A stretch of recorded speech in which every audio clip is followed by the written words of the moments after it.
All right, I have a Bud Light All Stars commercial. The Super Bud Bowl. I'll tell you as soon as we're online. I'm watching the Twitch stream right now. Yeah, I'm watching it too. Come on. Twitch. Twitch, Twitch, Twitch, Twitch. That's right. No, but this year they did it as a one of those hard-hitting news documentaries about Venture Brothers, where they were asking really uncomfortable questions. And Christopher McCulloch lasted 15 minutes before he apparently just started going, "What are you doing? You are the weirdest show ever." All right, so I can now hear other people's sound on the stream on Twitch. So I think we're good to go now. Huzzah! Woo! Yay! Good for Randy. We win the internet. Good for all of us. I mean, we want to play a game. I don't know about you. I want to The play a noise game. is calibrated. Yeah, right? All right, Please so just as a reminder, what fixed it is turning it off and turning it on again. So, like Ryan said, Roy would be proud. All right, so welcome to the very first session of the Accords, Distrust in the District.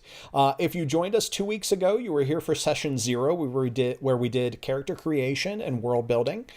We determined a lot of things about our world, and it seemed to me that we wanted to get into some politics. Supernatural politics, not to be confused with real world politics. So we have named our campaign The Accords, Distrust in the District. We are playing Dresden Files Accelerated, a Fate game. And let's see, I just got a ping from somewhere. Was that... Crap, who interrupted me? Someone pinged me. All right. So anyway, let's see. So we've got the game ready to start. What I'd like to do to start with the game is I'd like to have everyone introduce their characters, talk us through a little bit about your character, and then when we're done with that, I'm going to talk about the setup that everyone is seeing on the screen right now, how we're going to use this, and how we're going to proceed, and then we'll dive right into the game. So we're going to start with John. John, if you could tell us about your character, Carl Huxley. Okay, so Hux is a changeling, which means that he's not quite a Fae yet, but he's constantly on the path towards being a Fae. But until then, he just tries to make his way in the world, and unfortunately, he's not really found a completely legitimate way of doing that, as he's tended to turn into a life of crime. He's not really engaged in violent crime, and he certainly won't kill anybody, but he is definitely not beyond the occasional scheme or stealing things. But in the meantime, he is also seeking for a way to uplift everyone else to equality in the eyes of the Fae courts. And he dreams of a day when he will be able to accomplish this without having to resort to his, let's say, felonious skill set. But other than that, he just does his best to help keep the peace and to pretty much survive. And that's all that he is when you get down to it, a survivor. That's awesome. Thank you, John. Next, we're going to have Mallory talk about Evangeline Raziel Teller. So if you could tell us a little bit about her, Mallory. Sure. Just 1 second. Let me grab my character. So Evangeline likes to go by Evie.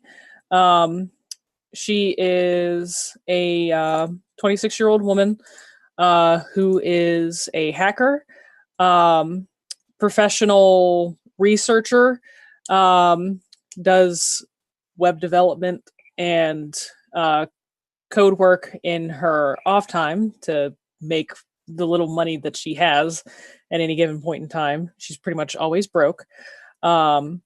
She is the founder of The Truth, which is an organization that kind of outs everything. They just want to share all knowledge. It started as a thing that was just her, but then it grew beyond herself. And she also happens to be a fledgling of the Red Court. She has so far resisted any temptation to feed, but it grows stronger every day. So excellent. And my job as the GM is to fan those flames. Let's see. Next up is going to be Christopher. If you could tell us about Michel Du Bois, I would greatly appreciate Michel it. Du Bois. Du Bois. Du Bois. I am horrible at pronouncing things. It's okay. As evidenced by my private game, which is based on the French Revolution, where I butcher the French language. But yeah, go ahead and tell us about your character, Christopher. Okay. My character is Michel Du Bois. He is the most recent in a long line of Earl King's Huntmasters. He is a European, so he is from out of town, which I think is going to be interesting to play out. Kind of like, I don't know if you guys have ever seen Stargate SG1, but like Teal'c, he always gets things almost right, but the phrases don't quite mesh up to their English counterparts. But he is also not only new in town, but he's new to his powers. So he's looking for other people in the supernatural community to kind of take him under their wing, so to speak, and figure out how he fits into the overall landscape of supernatural politics, especially with his ties to the Earl King, who is a very big stickler for enforcing the Accords. And with everything going on that we have set up, it's hopefully going to be Randy will be putting my character in a tight spot, trying to figure out, if I should do what's right or do what is proper according to the Accords, which is just a weird phrase, but there you go. Hey, that's part of the fun for me as a GM. And last but not least is Ryan. Ryan, if you could tell us about Ravi. I can. Ravi, he's a younger guy. He hasn't been doing this for very long, but he was chosen to be the Knight of the Lotus, or at least one of the Knights of the Lotus, who, if you're familiar with Dresden files, there is an order of knights that serve God. Ravi is a knight of Vishnu, who has chosen Ravi to be his, not avatar, but his warrior on Earth, right? So he's just a normal guy. He works a normal job in DC. He's going to school, trying to make ends meet and keep his life together, while also being on this mission from God, carrying an enchanted mace, basically a holy mace, that he uses to combat the powers of evil.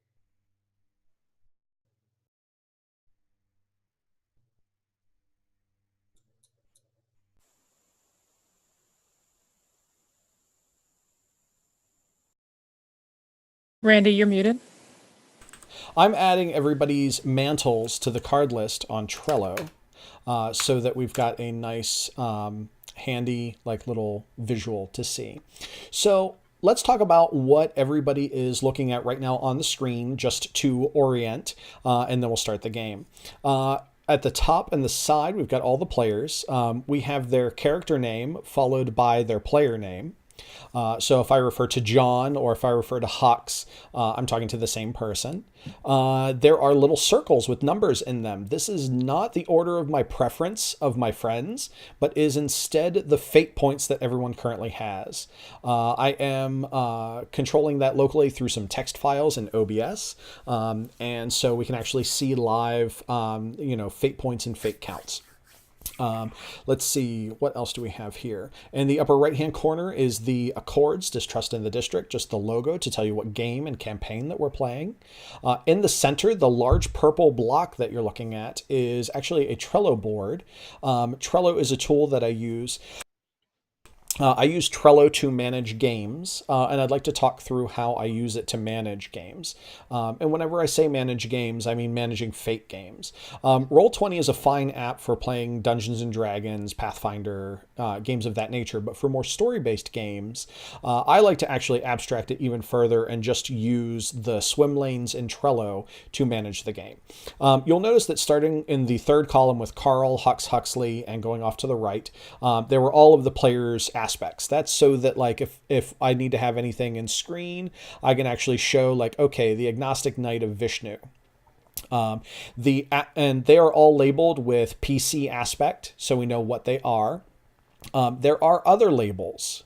You can see right now on screen, hold on. Excuse me. That there are a series of labels. The yellow and orange are both free invokes. So if you get a free invoke on an aspect, I'll add one of those labels to indicate that there's a free invoke. Like, so for instance, if Hux gets a free invoke on operative for the discarded, I will add that there, hit save, and you will know that you've got a free invoke sitting, waiting, and ready for you.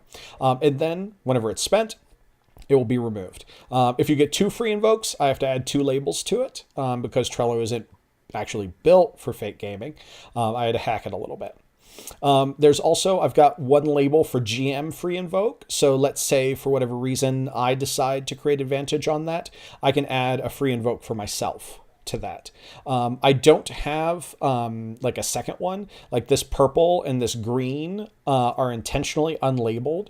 Sometimes we need some markers on the fly.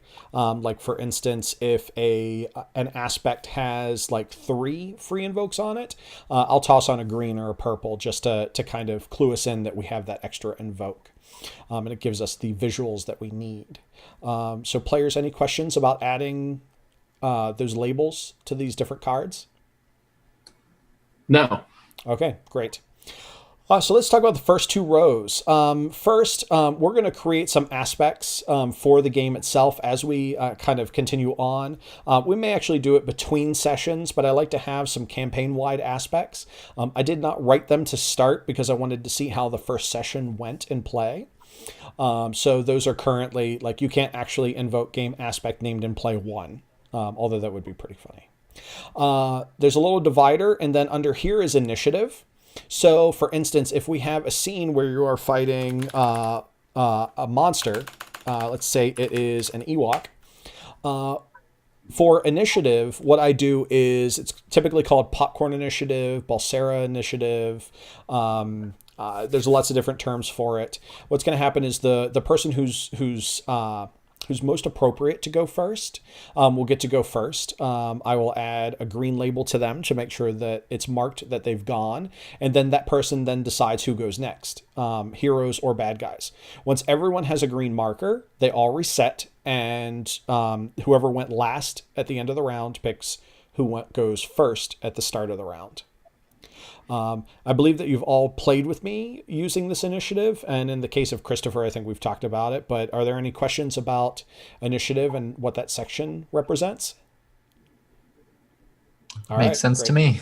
Mm-hmm. All right, great. Lastly, and this is probably going to be the most important one, is scene aspects and zones. This is basically like the bucket that I throw everything into. So if the room is shadowy, I'll add shadowy room. If things are on fire, I will make things on fire. So on and so forth, and add free invokes as necessary because you've lit things on fire. And so this gives us a bunch of aspects. So on and so forth, and add free invokes typically, necessary because you've lit things on fire. And so I'm hearing myself. Is someone not muted? Me, I messed with the function. I apologize. That's okay. Given my technical errors at the start of the show, no worries. So let's see. Let's go back to that. So whenever I do create these aspects, if it's pretty obvious what the aspects are for, like for instance, shadowy room and on fire would apply to the scene. If there is a bad guy, I'll typically write like bad guy colon on fire to represent that aspect is tied to that particular NPC or that particular thing. If there's any questions, I can go in and make a note of something if things start to get complicated. I think the most that I've ever had written was about a dozen, and we didn't have a problem tracking that. But if we run into issues here, we can adapt on the fly. Are there any questions about that? Nope. All right, great. Okay, so without further ado, is everybody ready to game and get started? I am. All right, don't act so excited. Ryan's excited. I'm excited because Ryan's... I'm super excited. I just don't want to keep talking because I want to get to the game. All right, Cool. All right. So we are starting in media res. We are starting in the middle of a particularly tough scene. So the scene opens. It is nighttime in the District of Columbia. We are on the kind of the outer section of the city where the houses have a little bit more room. They're not quite row houses. There's actually room between the houses. It is a fancy upscale neighborhood. And the scene kind of follows a limousine. This limousine pulls up to a house where there is obviously a party, a shindig going on. Lots of people are dressed to the nines. They're all in tuxes and dresses as appropriate. Some people get out of the limousine. They kind of make their way into the party. They're kind of walking up the driveway. Some other people who obviously have been at the party for a while are slightly inebriated and are coming down the driveway on their way home, giggling and laughing. The stars are out. It's a beautiful, wonderful August night. And as the camera follows the couple that got out of the limousine up to the party, they go around to the back of the house. They kind of swing the gate open into the back area where there's this gorgeous pool, a lot of people milling about, talking. There are lights strung everywhere. There is a small jazz band playing outside. There are a couple of people swimming in the pool. Everybody's having a great and fantastic time. And then suddenly there is a burst of shattering glass as the let's see.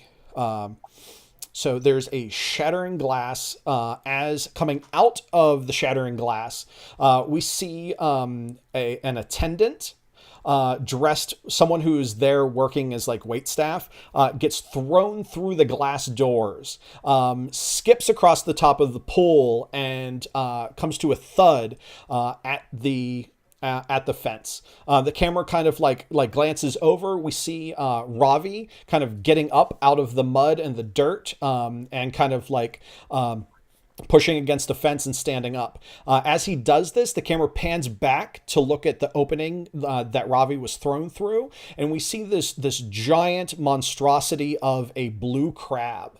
It mostly looks like a blue crab, except for all of the tentacles that are coming out of the mouth of the thing. And it's just like, and it is just charging angrily out the glass door, breaking.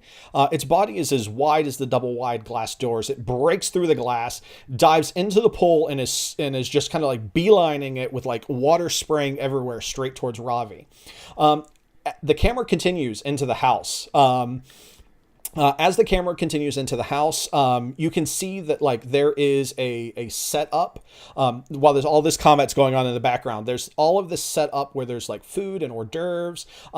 But people are just running. They're just going crazy. People are kind of on their phones, calling their cars. They're not sure what to do. You see that some bodyguards have kind of started moving.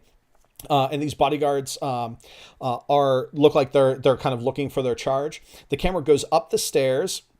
As it goes up the stairs, it kind of passes by. It goes up like 2 or 3 floors, and it passes by a room. Inside that room, the camera goes in. It sees someone sitting down at one of the desks, or sitting down at a desk with a bag of gear kind of splayed out, a laptop to their side, and they've got a Wi-Fi router that's pulled to the side, and the back is off of this thing, and you can just see this look of frustration on Evie's face. As she's just like trying wire after wire after wire. The camera then kind of like cuts through the wall, because you can do that in movies. You can just go right through the wall. As it does that, we cut into, what did I write for that? There we go. As it cuts in, we see the camera goes into like another room, and we see that this is an office. This is obviously kind of like the den of someone important.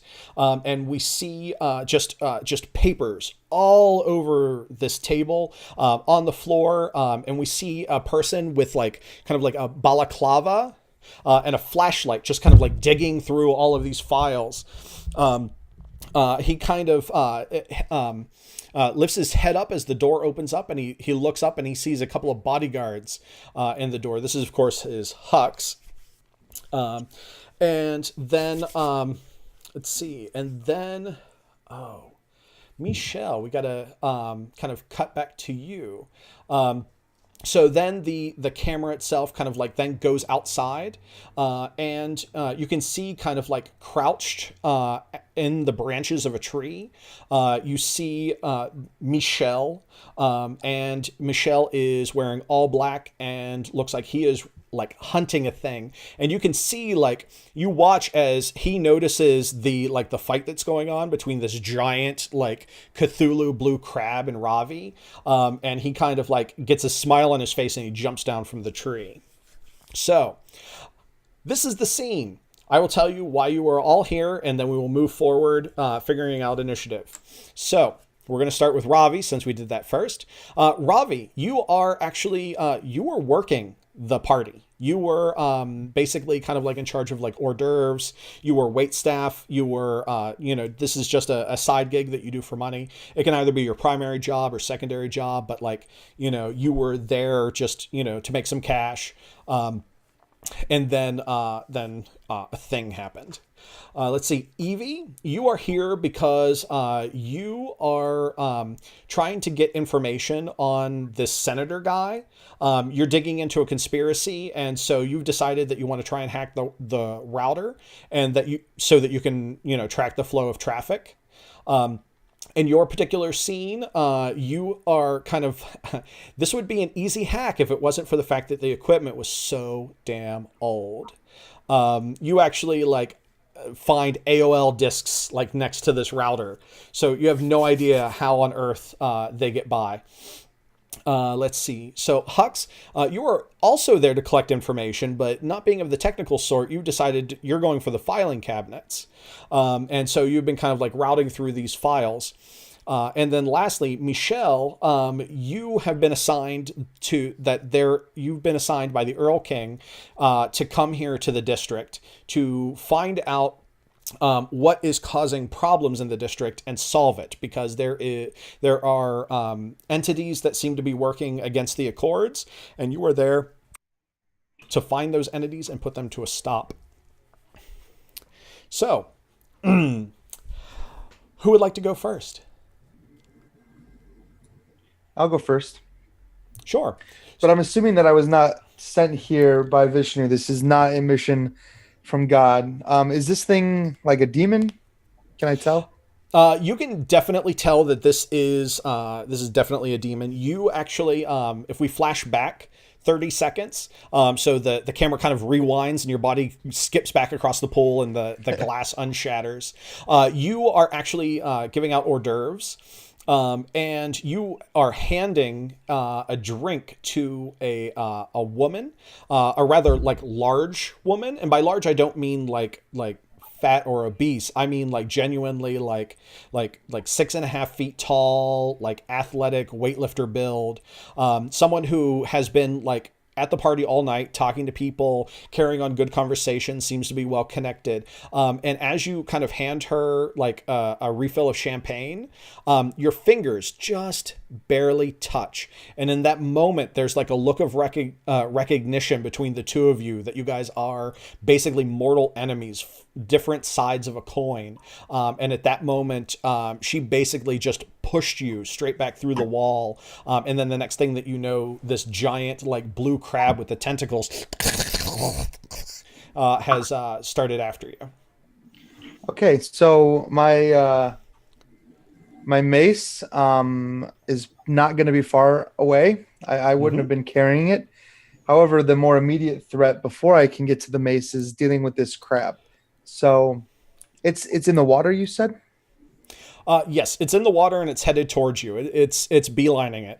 If you want to, you can kind of wait to take your attack until it gets out of the water, or do something while it's actually, in the what water. I'd like to do is just like quickly reposition myself and stand in between the water and the house. Would I have time to do that before I could get out of the water? No, because there is the house, there is the pool, and then there is you, and behind you is the like fence. Well, then I take a look. I see that there's really no way I can get back to the party.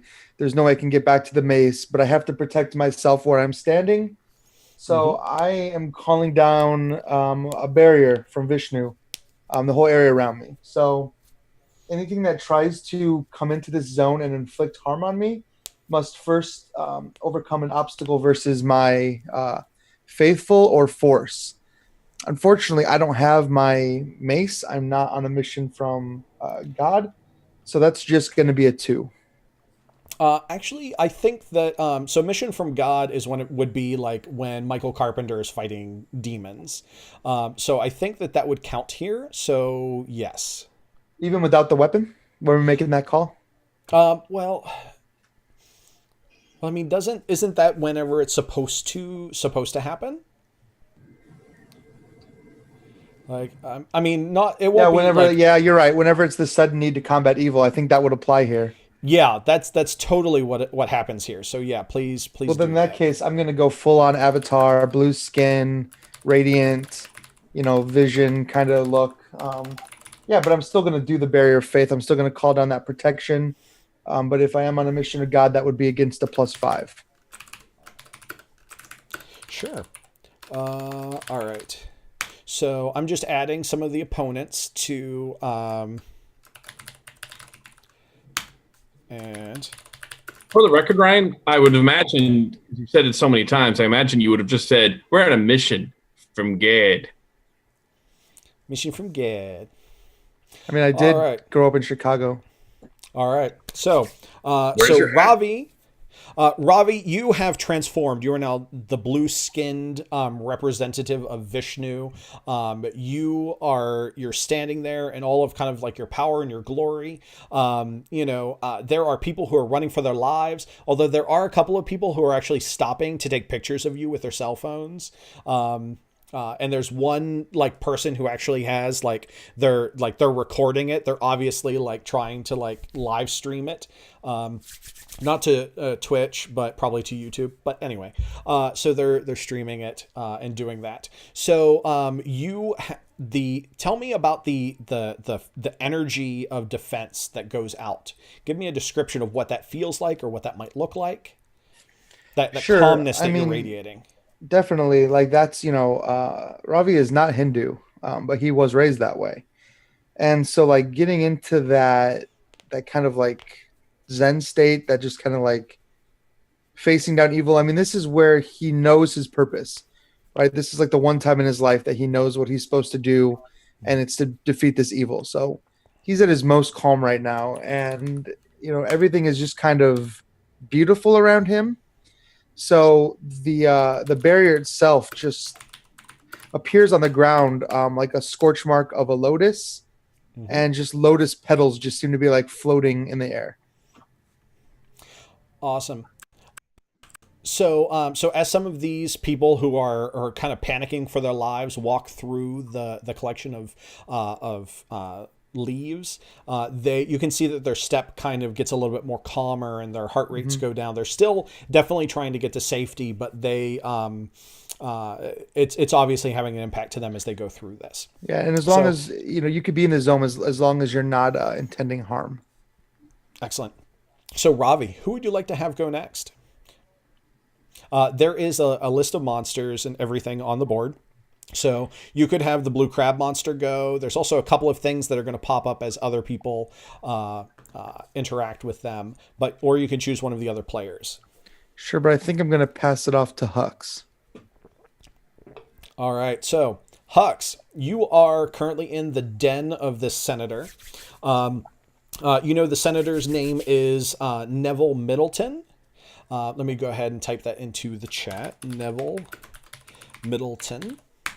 Neville Middleton is the senator who is. Let me think. You're tied to the discarded, correct? Yes, you're an operative for the discarded. You know that this Neville Middleton is your target. He's the senator that has started all of the reasons for the discarded. And you're trying to collect information on him or his wife. Sloan has sent you on this assignment and you're trying to collect information. In the scene, you're kind of like, kind of behind the desk. You've been going through this paperwork, trying to find the right things, incriminating things. And into the room pops 2 bodyguards. Behind the bodyguard, there is a gorgeous supermodel who you recognize as the wife of the senator, and her name is Mimi Carrero Middleton. I'm going to go ahead and post that into the chat. So Mimi Carrero Middleton. It's pretty obvious that she had come in here to get something or do something, and she just kind of like looks like, what the hell are you doing here? Who are you? Get him. So what would you like to do, Hux? You know what? I think this is a time where I want to use one of my abilities. Just because. So Mimi, she strikes me just from her name that maybe she might have had a rather unsavory past. I'm not implying anything, like horrible about her, but maybe she used to hang out with the wrong crowd. No. Let me think. I know what ability you're trying to use, and I'm trying to think of how appropriate it may be. I'm going to say no. That's fine. That your ability does not work here, but that does bring up one detail that I omitted from her description. She is a beautiful supermodel, but she is also a former supermodel because she actually has a giant scar running from her wrist up to her bicep from some sort of like horrible accident. So no one knows the origin of that, but that kind of ended her modeling career. But it did not stop her from being, being a good wife to the senator. Okay. Well, so I'm caught red-handed right there. Just going through the desk. I just calmly look up at the 2 guards, put my hand over. I'm assuming there's a stack of Post-it notes in the desk. Is there? Or actually, what is on the desk, real quick? Well, what do you need from the desk? Like, that's like whatever would commonly be on a desk. If you need it, you can find it. I put my hand over the Post-it notes because that's something I'm going to be looking at later. Kind of scoop the Post-it notes back and go, that's weird. Do you think they stored any of those cream puffs in here? Those were delicious. Did you 2 guys try the cream puffs? And I start to step back from around the desk. Because I got to tell you, you should just go downstairs right now and get some of those cream puffs. Because I'm just telling you, they're not up here. And if you stay up here, you're probably not going to have a good time. And at that point, I'm going to use rep to try to coerce a non-criminal NPC into cooperating. I'm not trying to make them leave the room, but I want to make them slow their advance. So I definitely want to make them wary about dealing with me. Okay, so let's see. So how does rep work? I've got the PDF open, so I'm just looking for the mantle. But tell me what it does. Well, for each point, because I play a criminal, so Yes. I've got a special stat that no one else has called heat. For each box in heat that I'm willing to mark when I use rep, it allows me to get a +2 per box marked towards trying to coerce a non-criminal NPC into cooperating. Okay, so and it could be as simple as give me your purse, or it could be something along the lines of the threat I just uttered. Okay, so it sounds to me like you're trying to use guile to kind of slow them down and make them think twice. So you can use guile. You can definitely use rep and start checking heat, but you don't have to check heat yet. Let's find out how the dice rolls work out. So you are going to roll guile. So if you could do me a favor, whenever you do dice rolls, if you can do /EM space and then the reason why you're rolling, and then then roll your dice. That will be very helpful for us whenever we kind of check the chat for things. So there we go. I've not written any macros yet. I was busy putting together other things. They are going to, let's see. They're going to resist. Let's see. So go ahead and they are, let's see, a note. Hold on. Sure. I have a plum hand for the audience at home. So, and here we go. All right. So, John, you got a 3 result. The guards, they are they're resisting, and they only rolled a 1 and you got a 3. Now, I've got 4 fate points that I can use to spend. I'm going to choose not to. Because if I did that, then you would just get a boost, and I'm okay with that particular result with kind of delaying them for a moment. So that is success. You are actually going to, let's see, we're going to create, that was create an aspect, we'll call it uncertainty, if I can spell. There we go. Okay, and you have a free invoke on that. Okay, so that is that actually applies to the bodyguards. So we'll do that. All right, so the bodyguards have an aspect uncertainty on them. So John, that was Hux's turn. Hux has slowed them down. Who would you like to have go next? I would like to see what Michel, is it Michel? Michel? Michel. I would like to see what Michel would do. All right, so Michel, it is your turn. The scene was that you were in a tree. You saw something that could very potentially be your quarry. You aren't actually sure what you're hunting. You just know that the Earl King knows that there are entities causing problems. And so this looks like a good candidate. So you can take it from there. Okay, so Michel is standing or kind of crouching on a tree about midway up on one of the larger branches. And he's got one arm around the tree trunk.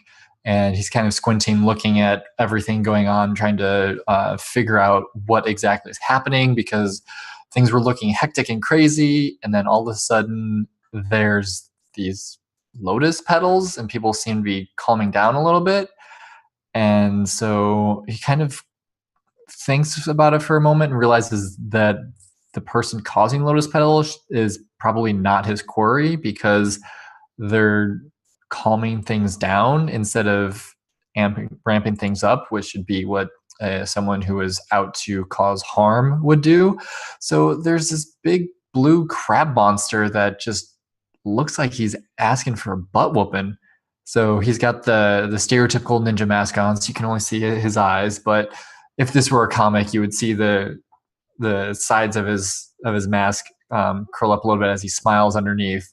And he has this long hunting knife, almost like a machete, but a little bit smaller and more nimble, that's attached to the outside of his right thigh.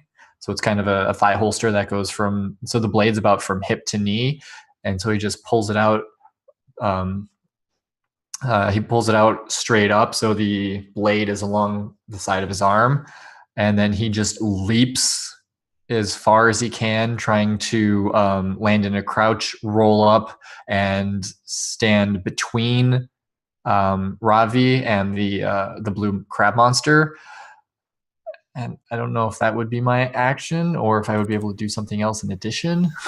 Well, you can definitely move to the zone. What can happen is like, so you do this kind of like, jump, roll, like, and what you do is you get to the edge of the pool right as this giant blue crab is kind of like leaping out of the water towards, or at least about to leap out of the water towards Ravi. And you are going to, if you want to, you can take an attack on it. Actually, I think I'm going, as I do this and I come up in kind of a landing crouch and I look straight at the blue monster. You are not welcome here. You should leave while you still have a chance. And I'm going to try to create an advantage, divided attention. Ah, okay. That sounds very good. That is going to be, let's see, which one? It sounds like you're forcefully trying to get its attention. Either that or hastily trying to get its attention as you rushed over there. I was thinking haste. Yeah, I think haste is definitely. Haste is definitely makes a little bit more sense. I know it's also one of your higher approaches, but yeah, go ahead and give that a roll. I will have the monster roll. The monster, let's see, is... Let's see. And I am going to mark a box of wild power to get a +1 to my roll. Nice. All right. Very nice. Blah. But don't Man. get monster mashed, because then you'll be in a grave. Let's see. So that is a horrible roll. And so, let's see. I will...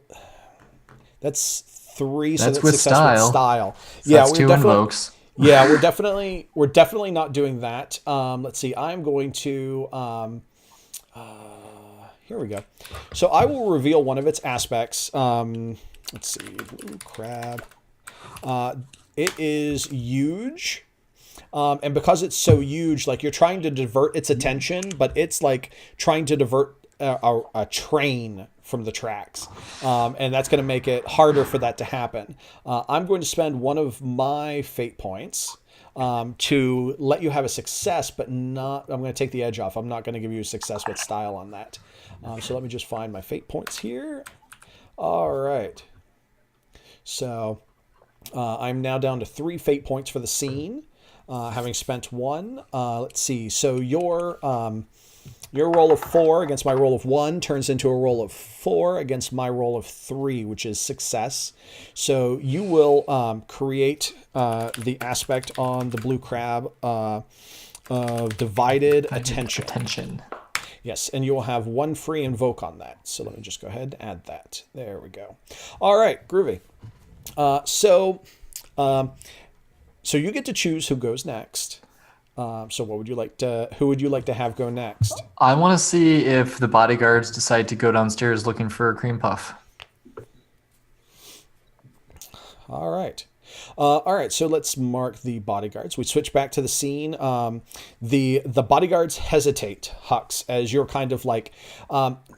you didn't give them the response that they were really like expecting. These bodyguards are well trained. They're used to people like either like immediately fighting them or fleeing. They're not used to talking, so you kind of threw them for a little bit of a loop. They are going to do an overcome action to get rid of that uncertainty. I don't want you to have that free invoke. They're gonna get rid of that. So they're gonna make an overcome action to do that. Let me just call it bodyguards sheet on mine. So the bodyguards are actually going to use their apex approach to overcome that. John, you can choose to because you're trying to talk your way through it. You can defend with guile. As they're trying to get rid of it. If they succeed, then bodyguard's uncertainty will go away. And of course, you can also use that free invoke against this roll. So let's see. So if you can go ahead and make a roll. Okay. Guile. They are... Oh, that's not great. Oh, no. He'll be right back. no. His internet crashed. It's okay. Yeah, but that totally messed up everybody's face windows. Oh, that's good. No. Oh, no. Everybody's face is wrong. All right. Awesome. Hold on. I rolled the wrong dice, so hold on. Yeah, 4d3. John. Go ahead and give that a die roll. We'll give Christopher a moment to come back. And if he comes back, maybe everything will be reset. Otherwise, we'll have to take a momentary break while I move everybody around. All right, so you got a 4 to my 3. I definitely want the bodyguards to succeed here because I don't want you to have that, or at least make you spend it. So the bodyguards, if I can spell bodyguards, actually have an aspect called expensive bodyguards. And they are going to spend a fate point on that. These bodyguards are well trained, and even though you've kind of made them confused, they're they're good at this. Like, you only managed to get them uncertain for a second. And I'm going to spend a fate point and fix this problem. Or at least in theory. So I have spent 1 fate point, bringing my fate point total back down to 2. So now, John, you have a 4 against my 5, which means that you're going to, which means that they overcome and get rid of it. Your options are that you can spend the free invoke on the uncertainty of the bodyguards, bringing your roll up again. Or you can spend 1 of your fate points on an aspect. You could spend it on uncertainty. You could spend it on one of yours as well. So what would you like to do? Well, I actually have kind of what I think would be a fun way to outsmart these bodyguards. Very much as an operative, I'm thinking that I would be the sort of guy where I'm used to being caught, because sometimes the guards walk in the room, especially when they're escorting the person you're robbing, whose house you're robbing.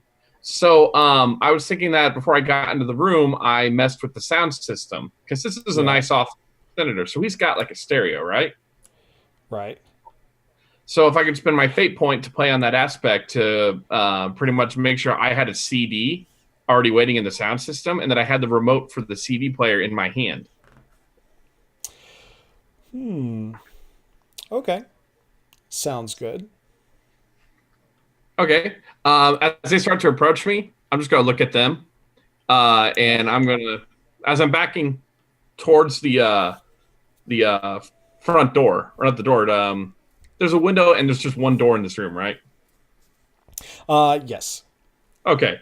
I think I probably got in through the window. So I'm backing towards the window, and I'm just going to keep the remote palmed in my hand. And I'm just going to be like, now, again, you had your choice of getting the cream puff, but I'm afraid my friend over there is just going to have to shoot you in the back of the head. And that's where I'm going to hit play on the CD.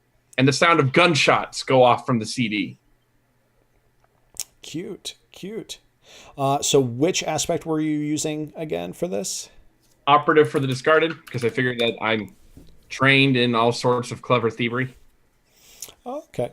All right. So I will mark off your fate point. So John goes from 3 fate points to 2 fate points, bringing it back to you winning by 1. I'm done anteing up. I'm fine. You managed to keep the aspect. Darn you. All right. So John, that was the Thuggos.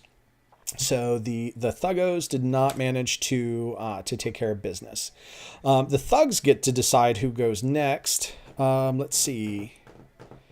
Oh, hold on. It looks like we've got...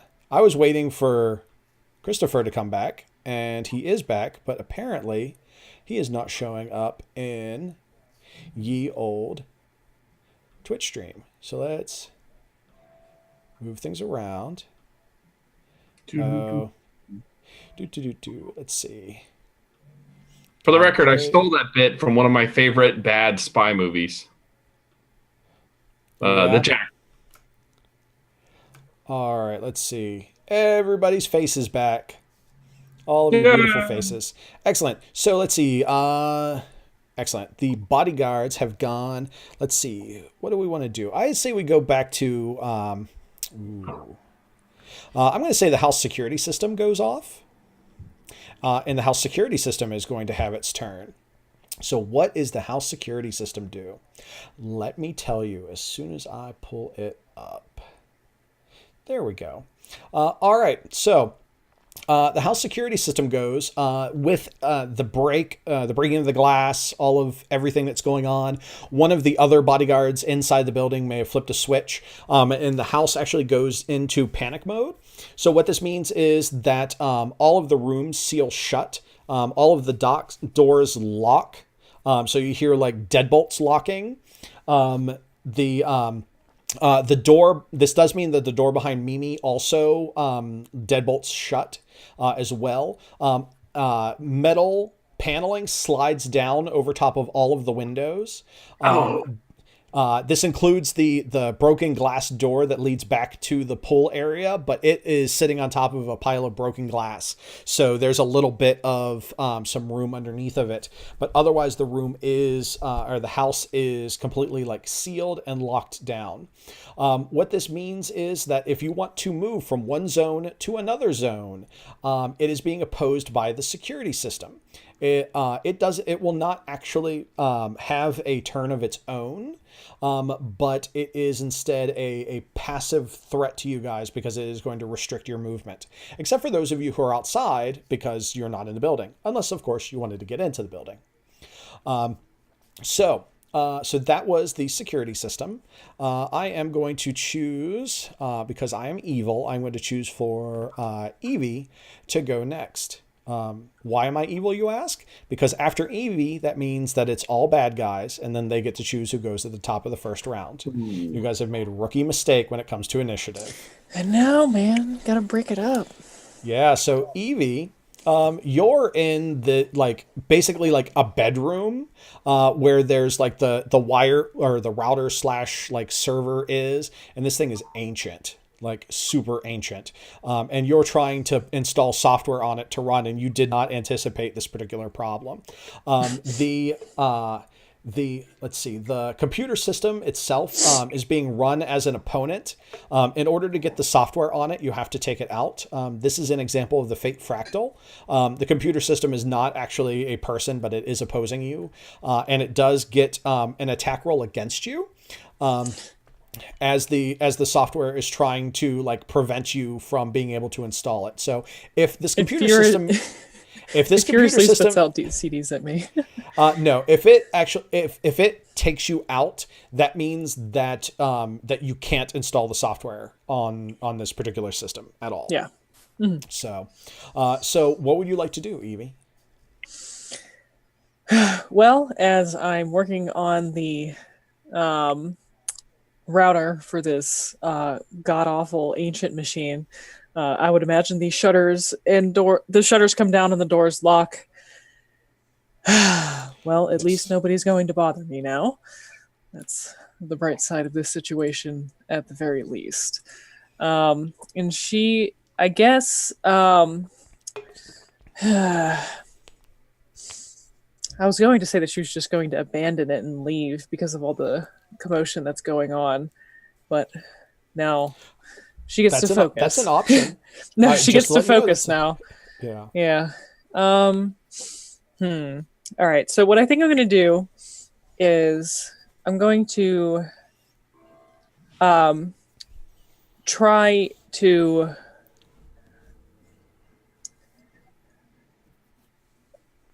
I imagine I could use intellect for this, but I'm not sure what exactly if it would work or not. Describe what you'd like to do, and then we can figure out the approach from there.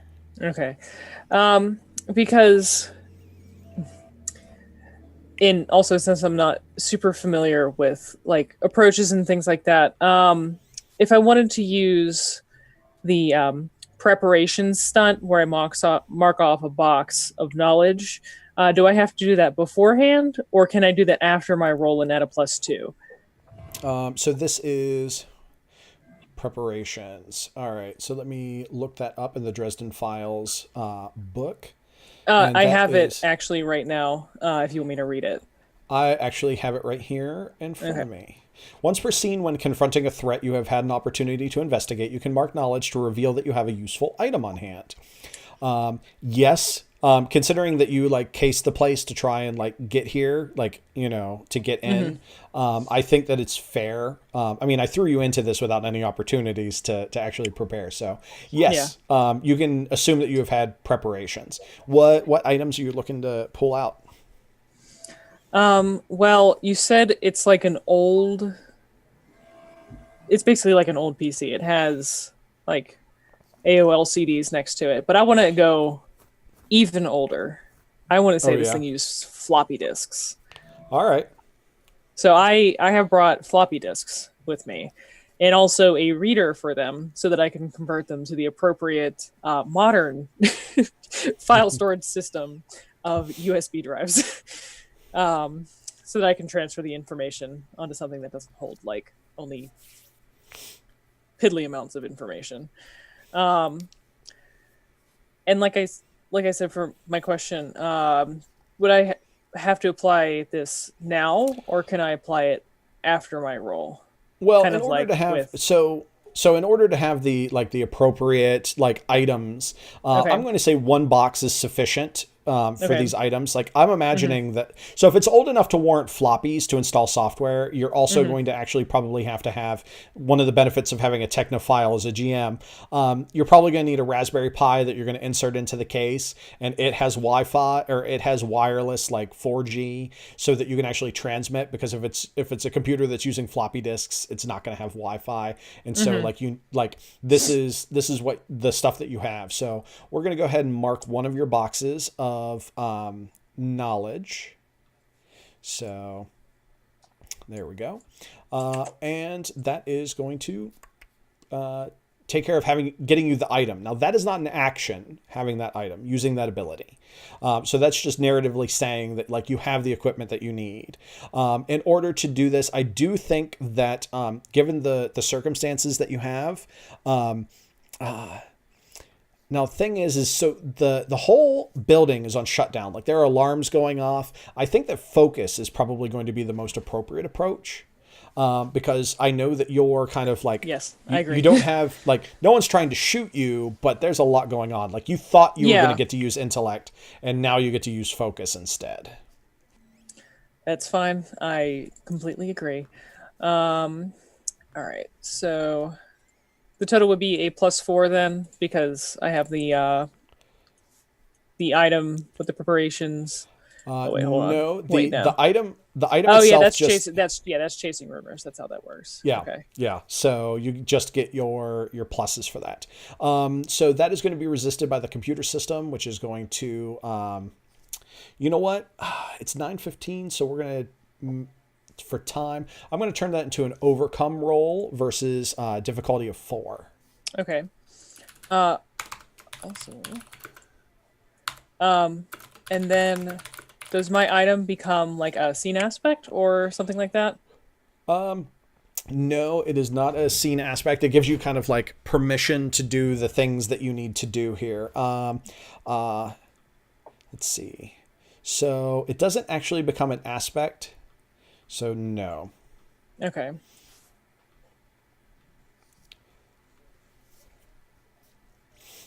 So let's see. Go ahead and make your roll against a difficulty of 4 with the overcome action. And that is rolled using focus.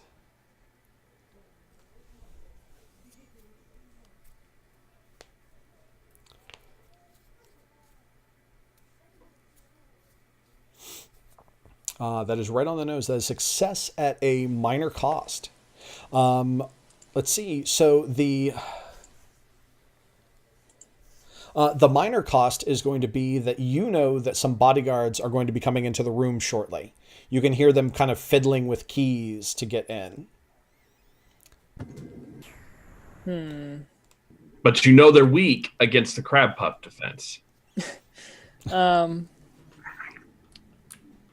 I think I will use a fate point. 1 second. As I find my correct tab.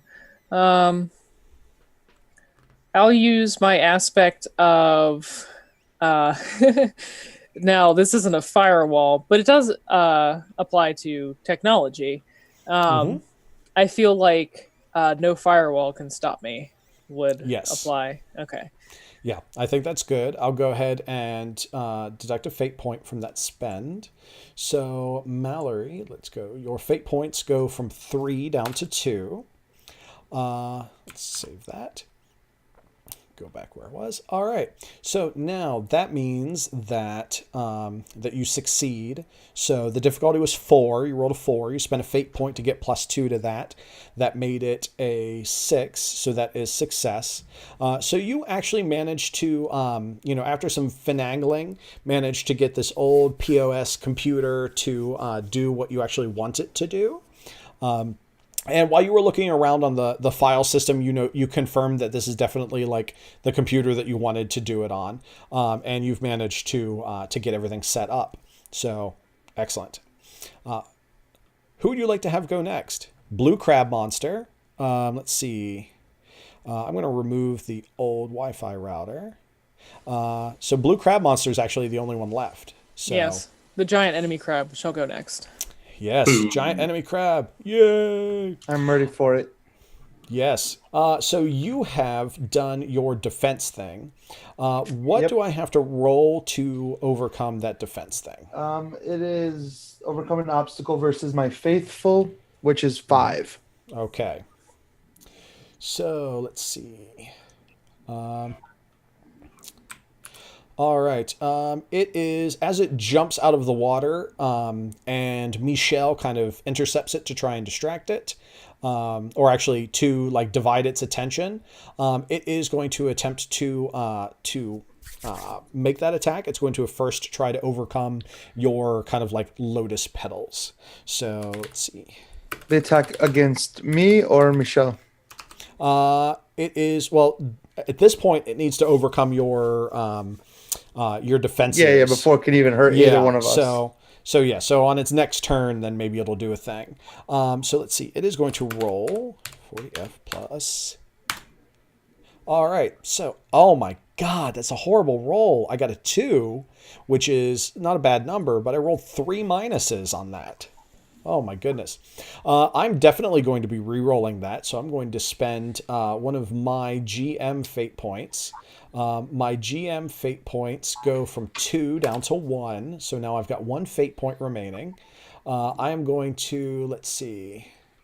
You know what? I will use huge as justification for a re-roll there, because that is not at all what I want. So that reroll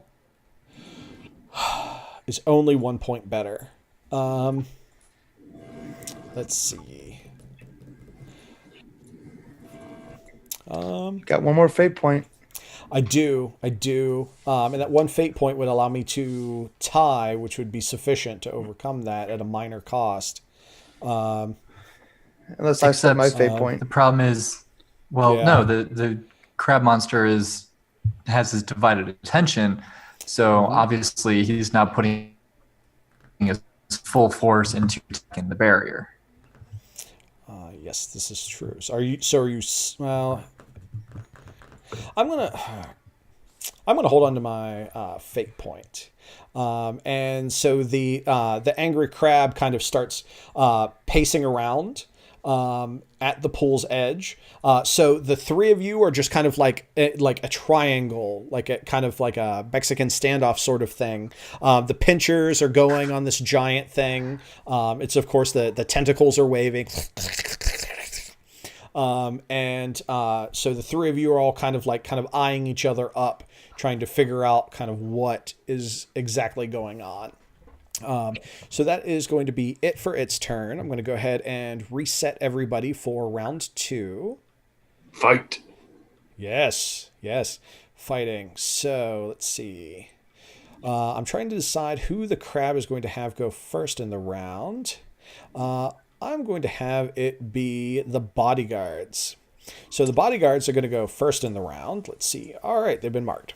The bodyguards are going to go first. So they still have some uncertainty in their actions, but they are definitely certain on what they're going to do next. So Hux, you have gotten your delay, but the delay is done. They actually produce some small firearms from within their jacket pockets. You're kind of like you duck down behind the desk as they begin like firing at you with their firearms. Did they turn around to look at where the sound of those gunshots were coming from? They did. They're going to make their attack on you, and your free invoke, if you choose to use it on this, with their uncertainty, represents like them kind of turning around and doing that. Okay. So if you end up needing it, so you can. So tell me how you're gonna like dodge these bullets. Well, okay. So the security doors a security grill has fallen in front of the door and the window, and there is, Yes. and they both look pretty sturdy, and I'm not seeing any other way to get out of this room. Correct. Okay. Well, how heavy would you say the desk is?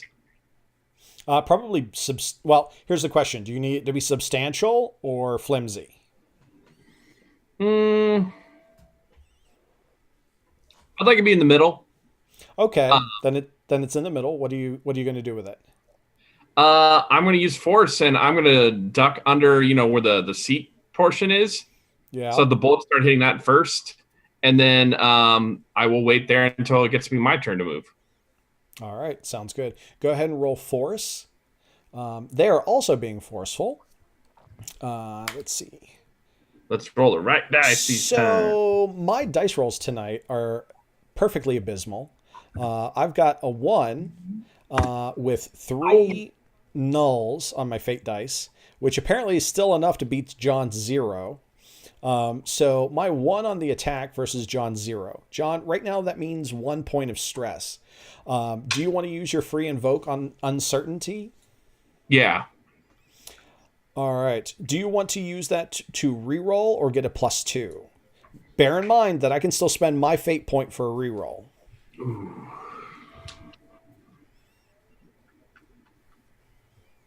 You know what? Reroll. I'm going to reroll. You're going to reroll? Probably regret it. I am also going to reroll. Last fate point. My last fate point. Yes, I'm going to go from one Hux's fate point death down will to serve 0. a purpose after all. Yay! Here we go. That's awesome. Oh, John, you rolled the exact same thing. Yep. 2 nulls and 2 knots. All right, so I got a 4 result. You got a 0 result. That is 4 points of stress difference. I'm going to take off that free invoke on bodyguards. You may spend one of your fate points on uncertainty, or you can spend it on one of your aspects. You need that reroll. I know. Well, you know what? Caught in a criminal web. You've been in situations like this before. Yeah. All too familiar. All right, John, you go from 2 fate points down to 1. And you may reroll or get a +2. I think you said that you want the reroll. Well, that was before. Now it's just sort of a... What do you guys think? You think I should take the reroll or should I just go for the +2 and minimize my damage? I think Go you for the should +2. Go for the +2. It's Yeah, a better definitely. odds. Let's go for the Yeah. +2 and minimize the damage. Yeah. All right, so that is I got a 4, you got a 2. That is 2 points of stress on good old Hux. So Hux, I assume that you want to use your generic stress track to absorb that. Yeah. All right, that's the smart play. All right, so excellent. Let's see. So that was the bodyguards. Ooh, jumping around windows here. So, Hux, before we switch on who we're going to, I'm going to actually offer you a complication. I'm going to offer you a complication on caught in a criminal web. It turns out that the bodyguards, the expensive bodyguards, one of them actually recognizes you from having run into you in the past. And so whenever everything is said and done here, they will know that it was you that broke into this office. That is the complication I am offering you. Okay. And what would that do for me? Other than you will get that fate point. You'll get it now, and basically what that means is that as the story progresses, it's going to make your life more difficult because instead of being an anonymous break-in where they have to try and figure out who you are, they know who you are and can skip that finding out who you are step. So it will complicate your life not right now, but as the game proceeds. I'm gonna say no, just because I don't want this to start off with Hux looking incompetent, and it seems like that would also just bring a lot of like unneeded attention down on us at the very beginning. So I Okay. really don't want to be on the run for the beginning of the campaign. Sure. So usually what happens at this point is that you pay me a fate point to resist a complication, which means that you'll be down to 0 fate points. There is Ryan Macklin recently wrote on his blog, him and Leonard Balsera, I'm probably butchering his last name, but they wrote that up some alternate rules for compels, where when you pay off a compel, you actually get a free invoke on one of your aspects that represents you like resisting what that compel was. So basically what you're doing is instead of losing a fate point, you're pre-spending a fate point. Okay. And so so that sounds to me like you're going to get a free, and you're going to spend your fate point. So you'll be down to 0 fate points, but you'll get a free invoke on, it seems that like caught in a criminal web, or actually either caught in a criminal web would get a free invoke because like you're really good at hiding what you're done, or it can be because of seeking salvation for what needed to be done. Like you've managed to kind of like keep a low profile. Maybe the guy does recognize you, but he doesn't rat you out because he knows that you're one of the good bad guys, sort of. Okay. So which option sounds good to you? The not ratting me out part, I think that would probably be for the best. All right. So that is going to add a free invoke on Seeking Salvation. And that is going to spend your last fate point because you refused the compel. Okay. So are there any questions from any of the rest of the players on what happened? Did we lose... Chris disappeared again. We lost Christopher? All right. Well, we'll give Sounds him like a he's minute. having router issues today. Oh, man. All right. Well, we get this Dadaist sort of streaming thing. Everybody Not the can best still day hear for router issues. Yeah, that's true. And fact of the matter is that our audio is good, but our video is dropping frames anyway. So we're good. All right. So that was the bodyguards. The bodyguards are going to actually, let's see, let's bounce this to Evie. Let's bounce it to you. What's Perfect. Evie want to do? I know exactly what I want to do. I All want to get right, out of well here. Oh, well, excellent. So you're going to try I and get wanna out leave. of there. Yeah. You got to get past the security system. Yeah, I'd which very much like is- to try and break out through the window. All right. That is an overcome versus 3. Okay. So breaking out of the window sounds like forceful to me. Well, what I would like to try to do is take a different approach to it. I would very Oh. much, since there aren't any bodyguards coming to try and get me very quickly anyways, it doesn't seem like they're trying to get into the room that I'm in right now. I'd like to try and very carefully analyze the security system that shuttered the window. Possibly even see if there's any kind of like panel, or not necessarily wiring, but maybe something on the window itself. Maybe the shutters come down on the inside, and I can see the mechanism where it goes up, and maybe I'll be able to look inside and find the mechanism that will cause it to not be shuttered, but rather release and not necessarily retract up. Well, I'll have to physically pull it back up, but basically I want to try to use technology, which I'm familiar with, and my intellect to try and get out of this room. That definitely sounds like an intellect approach. Go ahead and roll it. The difficulty is 3.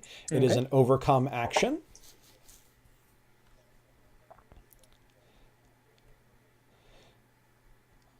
Hey, everybody's back in the right place. Nice. Welcome back, Christopher.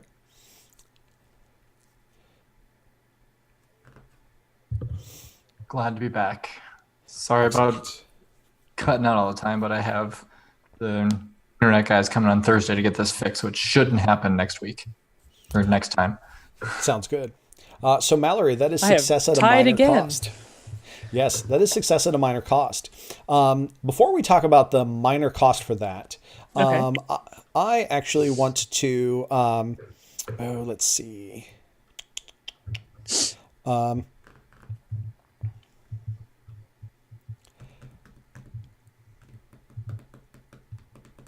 Sorry, I've got a couple of compel ideas Okay. that I think one seems a lot better than the other.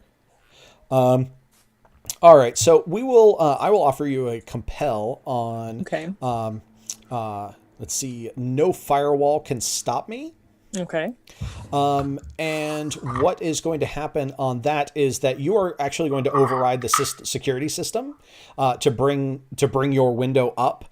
But you had to do it. You didn't do it properly, and it wasn't just overriding this one window, but it was overriding all of the windows in the entire place.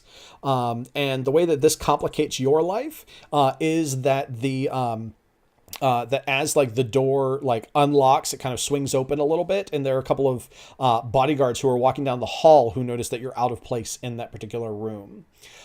So they will see you and know that you're there. Okay. So I guess my full action would be just getting the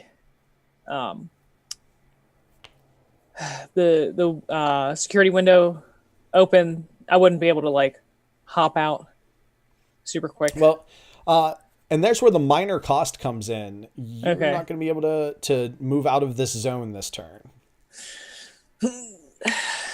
So do you accept the compel first?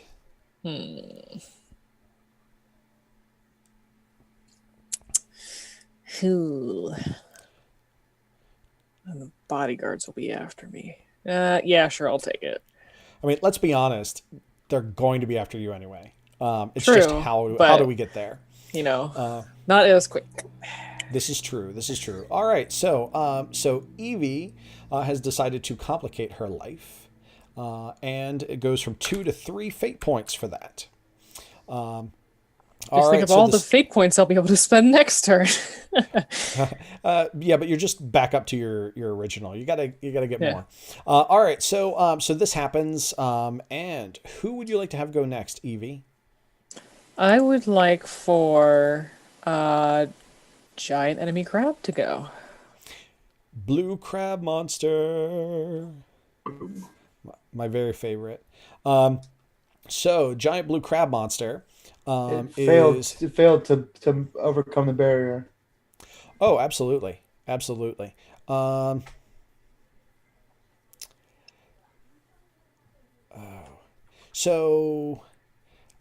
got to look up exactly what the wording is on that thing because I've got an idea. On the barrier? Yeah, on the barrier. Like it's anyone Sure. in that area doing harm. Anything wishing to inflict harm within the zone must first overcome an obstacle versus my faithful approach to enter or leave the zone. Ranged attacks can still be made into the zone from outside of it. Oh, okay. I know exactly what's going to happen then. It is going to, the three of you, Ravi and Michel and this giant blue crab, are kind of facing off against each other. The security system fires up and the doors slide up and all of the, on all the windows, it slides up. And while everybody kind of looks momentarily at that, the creature quickly skitters alongside the pool, and it beelines it straight for inside the house where all the hors d'oeuvres were, where there still is a mass of people who did not manage to escape before the security system went down. And because it's out of your zone, it is going to create an aspect called slaughter party. In that zone. Oh boy. So Oh, merde alors. yes, so this is going to be fun, and hopefully you feel bad about that. So let's see. This is to be fair, I did want to get in between him and the house, but there wasn't enough time. yes. let's see.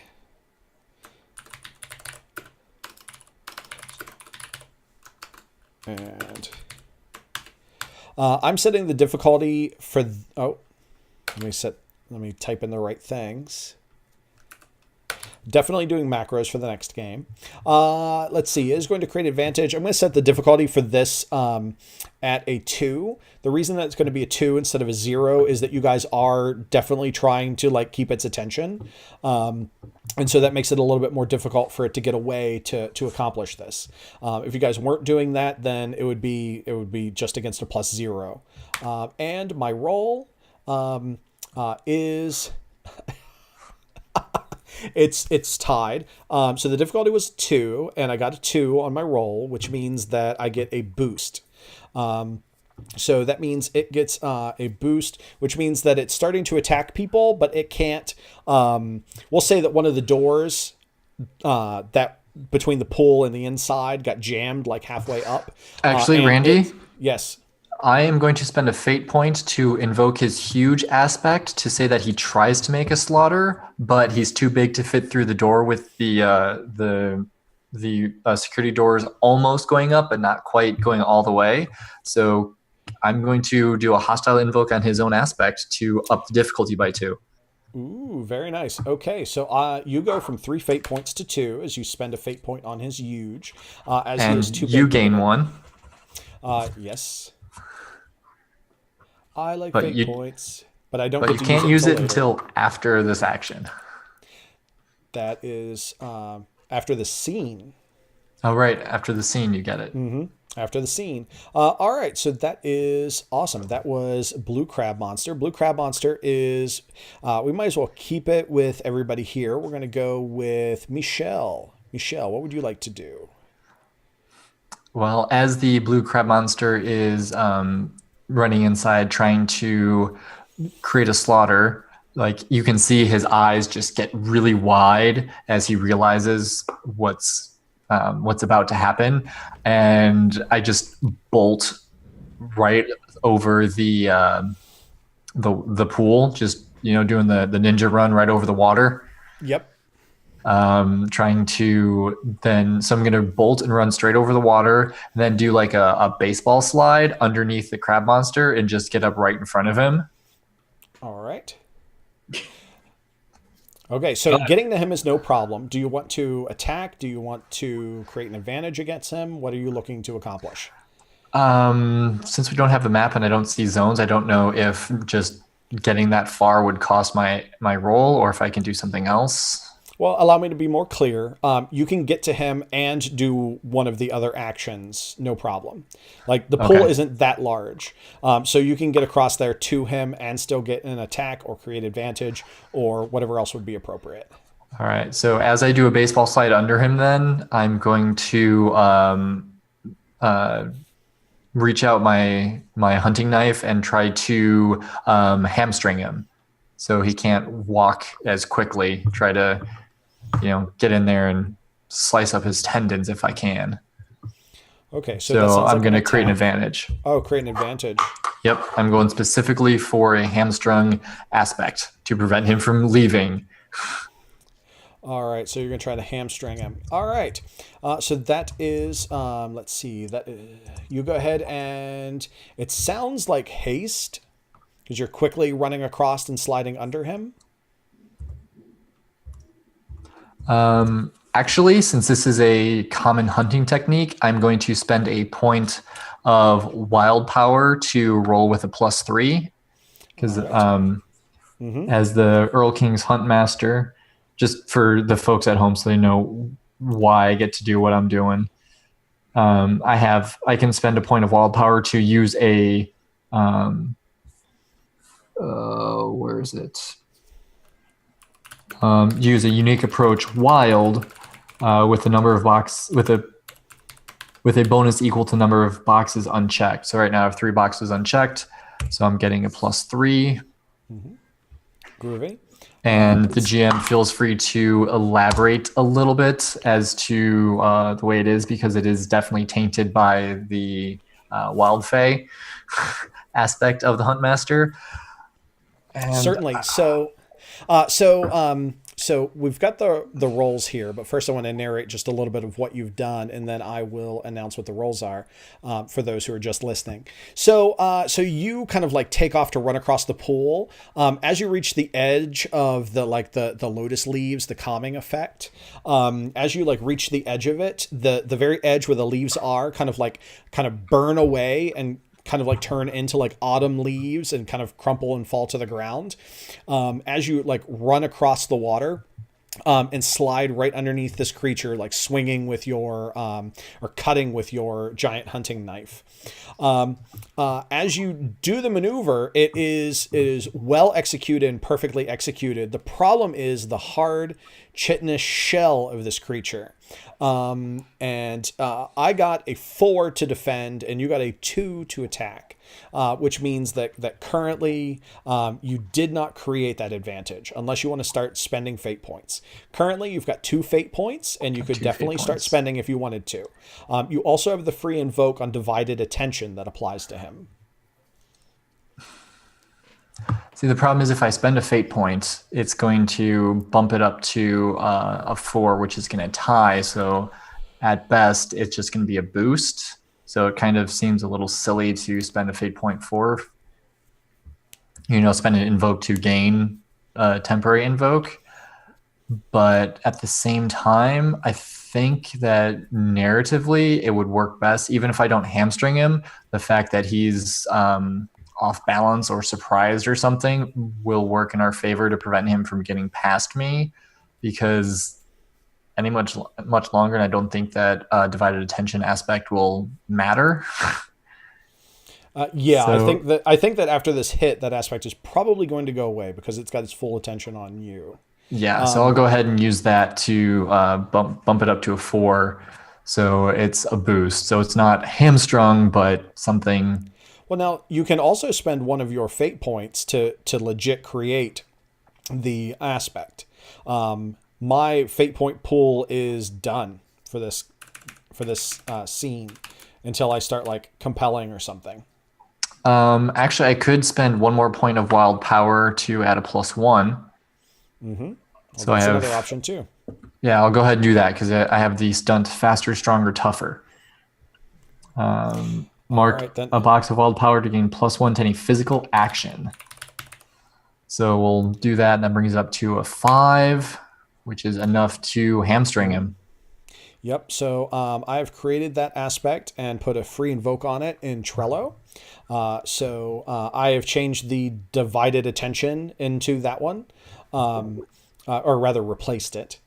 So now it is up to you, Michel. Who would you like to have go next? You can have, Ravi or Hux. I think at this point, with the blue crab monster's attention on me, Ravi should take his opportunity to stab that thing in his back. Go, Ravi. Go, Ravi. Go, yeah, Ravi. It's your birthday. It's your birthday. Ravi, what would you like to do? Well, I'd like to hit it with something. Like a mace, like a mace, like my special magical Kamudaki, which I will grab from wherever I had hidden it near the edge of the house, and I will whack the giant crab with it, right? Like just like try to break open that soft shell crab. Just sounds great. So I just imagined Ravi hiding it as a lamp, like a little lamp shade. Yeah, on just top. like probably like in a exercise bag or something, like right outside the door. Yeah. I'm gonna do it with like forcefully. So okay, let's take a hit here.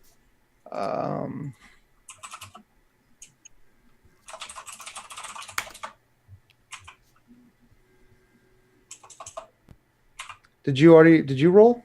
Yeah, I did. Oh, geez. Well, I'm not beating that. But I do have fate points I could spend. Geez.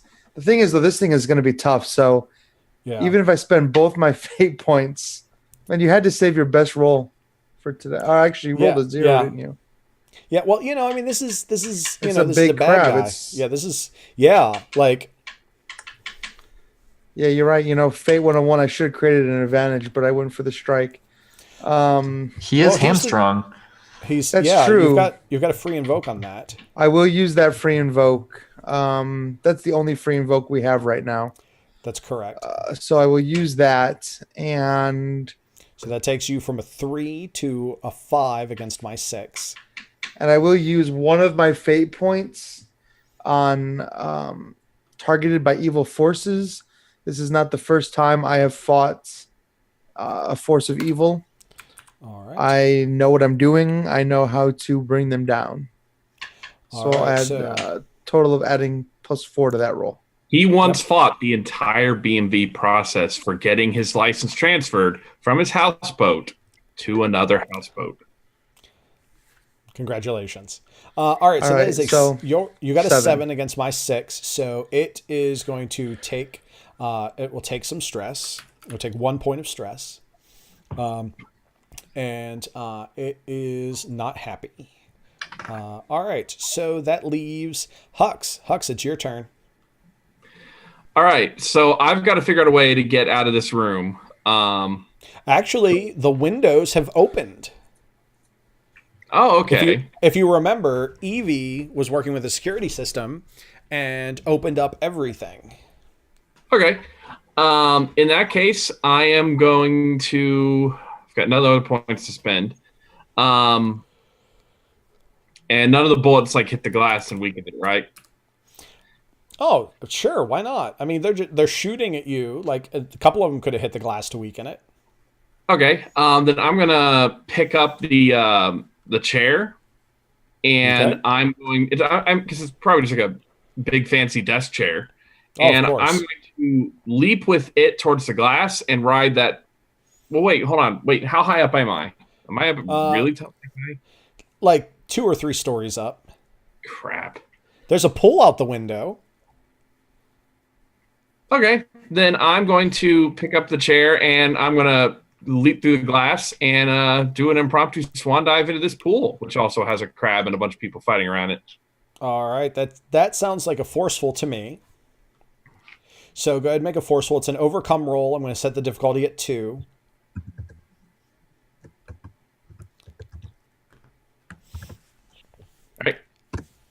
All right, let's see.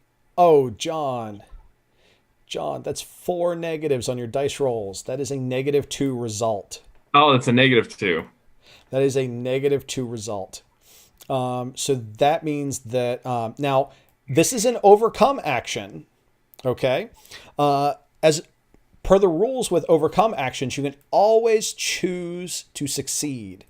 This would be succeeding at a major cost. And the major cost that I will put forth for you to succeed, which you have the option to refuse. You don't have to pay anything to refuse this. This is just part of the negotiating as to whether or not you want to actually do that. But I'm going to say that you're going to have to check off Imperil and gain a related aspect to that. Because it's going to hurt coming out of this window, and even though you land in the pool, it's still going to hurt.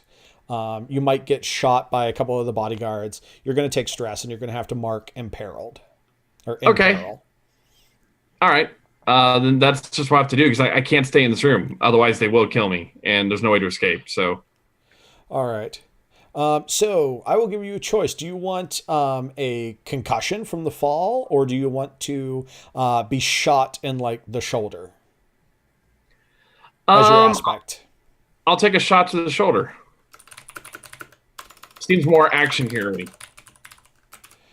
All right, it does indeed. So let me just go ahead and add. Now you'll see that I've added Hux's aspect. In the middle section in the scene aspects and zones, as opposed to applying it to Hux's sheet. The reason that I do that is so that I can see it in play, as opposed to needing to scrub back and forth to everybody's kind of character as the game goes on.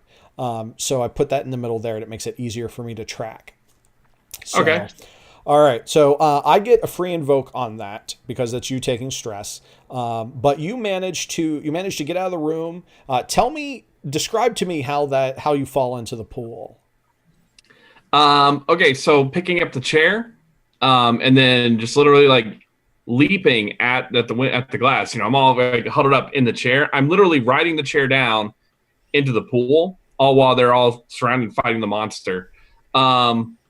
Unfortunately, as I leap out the window, one bullet hits him in the shoulder because he could make himself a tiny target for half a second, but it was just long enough. So he's shot and he lands in the pool. He's surrounded by water, and Hux knows how to swim, but it's a little difficult, being the fact that one of his arms doesn't want to work the right way anymore. Yeah. So just swimming towards the nearest ladder, and then at this point, Hux isn't so much focused on the giant crab, as so much as getting out of the water.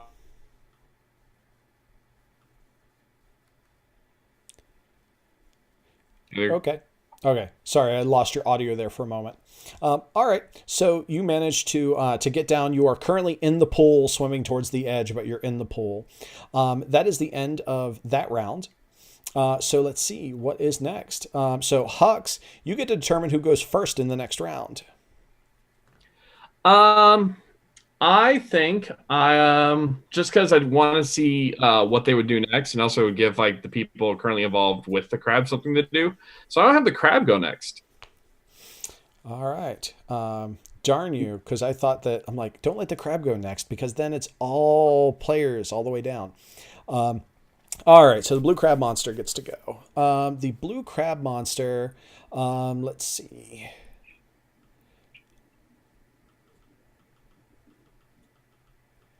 All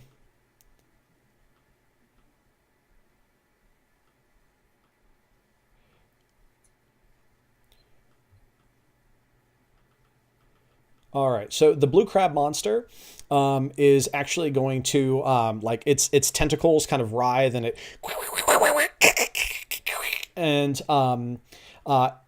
kind of like a wave of energy goes out of it. It kind of like starts like just pounding its feet on the ground.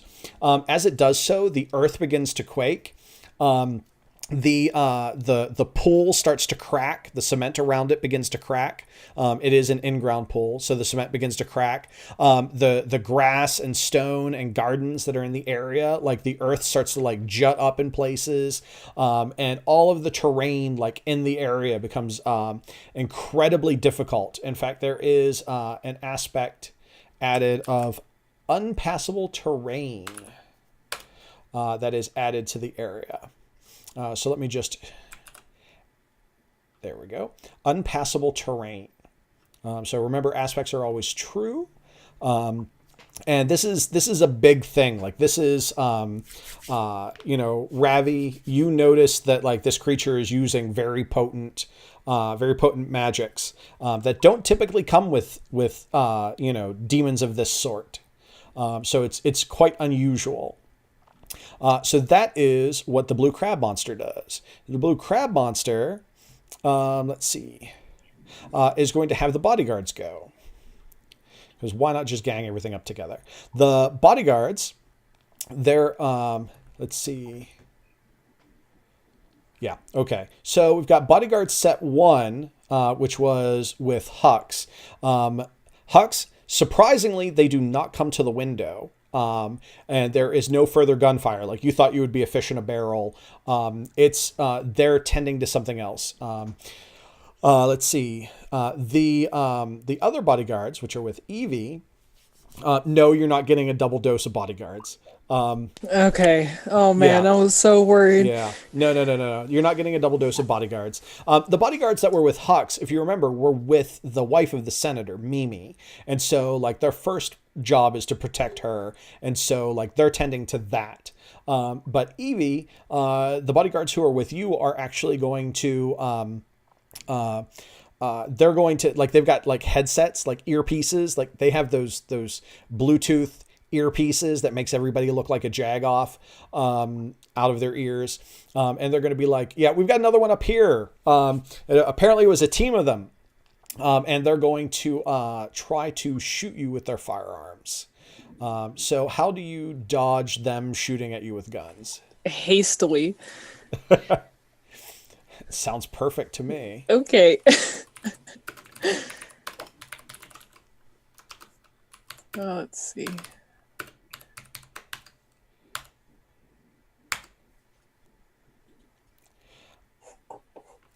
You boy.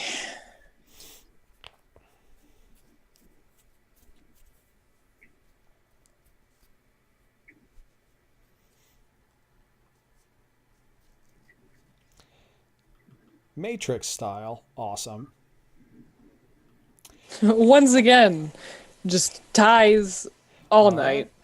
There we go. So that is a boost for the attacker. So that means that you rolled a 4 and I rolled a 4, which means that you tied on your defense, which means that the bodyguards are going to get a boost. If you're okay with that, we can let it slide. If you're not okay with that, you can spend a fate point to up your roll. As a reminder, I am out of fate points. The one that's shown on the screen right now is one that I get later because the blue crab had huge invoked against it. So do you want to spend a fate point or do you want to give them the boost? I don't think I have anything that applies, so we're just going to let him have it. All right. Just to look at your... Yeah, no, you definitely don't have anything for this. So I'm not a very physically oriented fate character. that's okay. Which is good because that makes things like this interesting. So they get a boost. I don't have any way to mark boosts on the screen, but I do remember that I have it. And so now the bodyguards are going to get to go. The bodyguards are going to pick, let's see, let's pick Ravi. Ravi, what would you like to do? Well, I want to create an advantage because I'm not much of a fighter, actually. I'm more of like a defensive type hero. Yeah. So I want to create an advantage with my faithful ability. Mm-hmm. And I've just been trying to figure out exactly what that's going to look like in the fiction. But I want to use my faithful to like inspire or calm or just basically create an advantage, like inspirational speech, or something like that, using that faithful stat.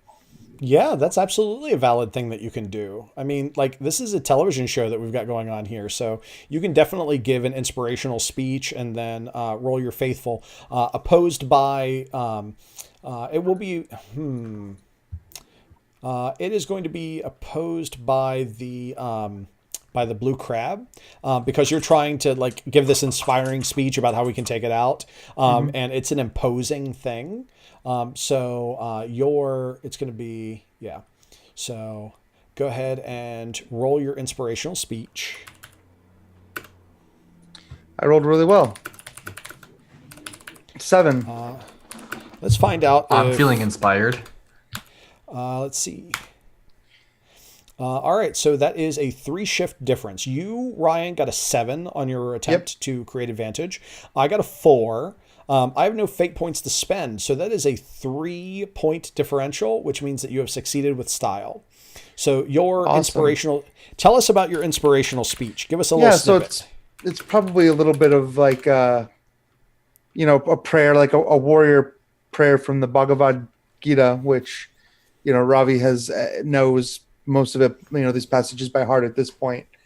And there's a great, war cry, like for the protection of good and the destruction of evil, right, is like one of the war cries of Vishnu. And so imagine as like I'm, fighting this crab and I see this chaos, I give out that war cry, like, especially to Michel, who obviously is fighting alongside me. Some of the other characters, I'm not sure, they could be enemies. I haven't really figured it out yet. But I see that we're, 3 of us at least are fighting this crab together. So, yeah, I just say, like, come to me in the light and we will, send this evil back where it belongs, basically. That sounds fantastic. So, all right. So you have created inspirational speech with 2 free invokes on it. Who do you choose to go next? There's Evie, Hux, and Michel. Let's send it over to Michel. I want to see the benefit immediately of this. All right, Michel. Ravi has volleyed. Do you spike? Oh, I spike. I spike big time. Real quick, was your inspirational speech in English? Yeah, it was in English. Okay. Ravi So- is second generation, so he mostly does speak English. All right. Just wanted to make sure. Michel hears the speech and he kind of tilts his head quizzically to the side a little bit and kind of does the eyebrow raise as you start. But then as you're continuing, you see him standing up straighter and getting in a more assured stance as opposed to the kind of timid, meek, almost to the point of being a prey, but not quite that part. But he's definitely looking the part of the predator who hunts in the night, which really, that sounds like Darkwing Duck now that I say that out loud. But that's cool because Darkwing Duck is super cool. So Right, because I am the terror that flaps in the night. And with that, he's going to kind of crouch down and then launch himself as high as he can. Because at this point, I'm inside the building and the security door is all the way up. So kind of do a just bounce from the ground up to the ceiling and then launch himself off of the ceiling to the other side of the crab monster and just slicing every time he bounces and doing just like over and over and over again until, and bouncing around and through the crab monster's giant claws because he's cool like that. He can totally go right through the pinchers of the crab monster, right? There we go. Sounds great. All right, go ahead and make your roll. I will roll to defend. That's pretty good.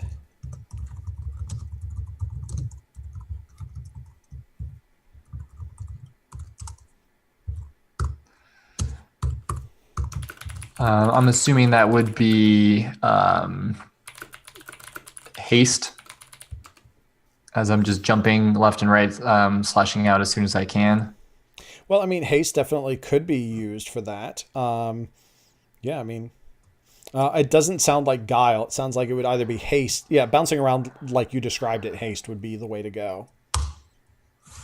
Alrighty. Well, thankfully, I am invoking I was very much inspired, which is going to knock that up to a 6. Yeah, and I am new in town, so I'm trying to show off for Ravi. So I'm going to spend a fate point to invoke my new in town aspect to make that 6 and 8. All right, so you've got an 8 versus my 5. You could possibly go bigger if you decided that you wanted to go bigger. And so you spend your fate point, bringing you to 1. So you could go higher than 8 if you wanted to, because you could ask Hux for his free invoke on seeking salvation for what needed to be done. Possibly Hux could get involved with this, like by... what is it? So let's say that the blue crab would be like reaching out for like one of the party goers that's kind of like trying to stay hidden, and Hux distracts it. And because of the distraction, that free invoke gives Michel an opportunity to get another hit in. If Hux wanted to spend that free invoke, you don't have to. I'm not trying to pressure you. I'm just saying you could. So, well, no, because the speech had 3 invokes, right? It had 2.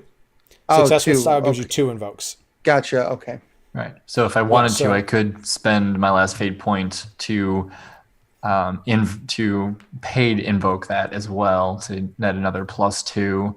Because right now I'm at 8, which gives me a success with style, which is good. But you know what? I'm just going to spend that last fate point to do a paid invoke on the aspect of inspirational speech. All right. Sounds good. That takes you up to a 10 against my 5. If Hux is willing to loan me that Seeking Salvation invoke, I will totally use it, but... Oh, no, definitely. I just imagine that Hux, as he's pulling himself out of the pool, he's probably looking at the crab and seeing how everybody's in trouble. he's probably just going to grab anything out of his pocket that he swiped from the desk and throw it at the crab just to aid in distracting it. Which Like is a stapler? Yeah, I was actually going to say a stapler. So was I. All right. So Michel, that is 2, 3, 4, 5. 5 invokes, so that's 10 plus your 2 Plus makes 2 it is 12 against my 5. So that 5 against 12 is a 7-point difference. Yep. So so let's see. So now I've got to absorb a 7-point difference. Let's see. All right, I know how to do this. 1, 2, 3, 4, 5, and then it's a 7-point difference. So.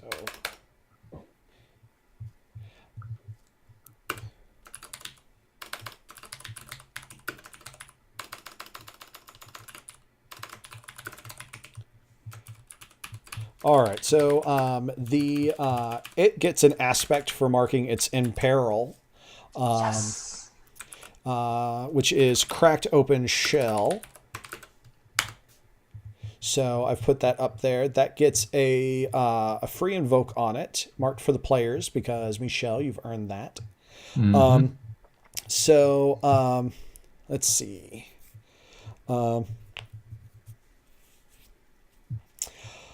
What am I going to do?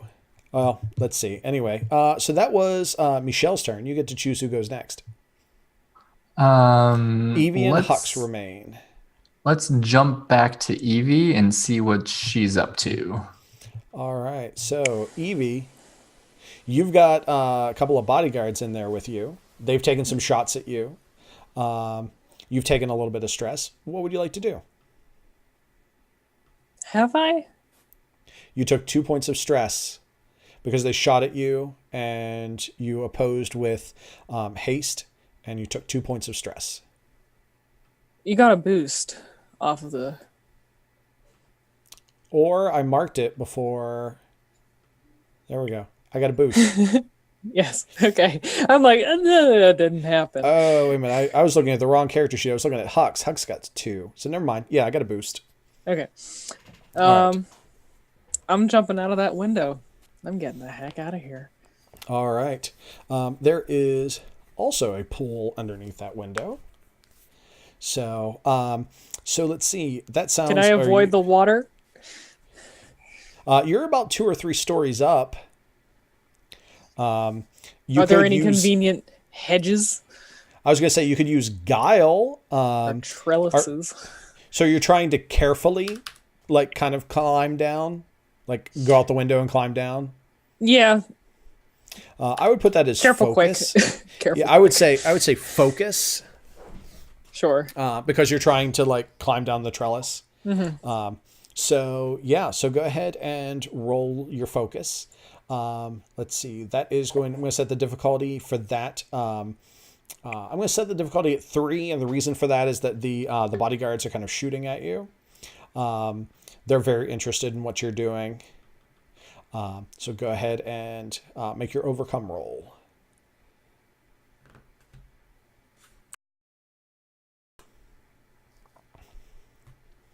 All right. Oh, wow. Finally, no tie.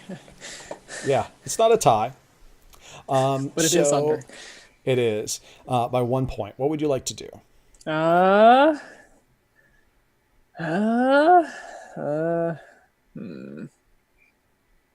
You've got 3 fate points.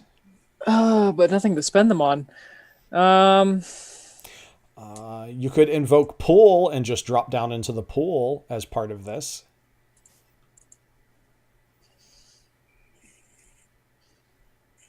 I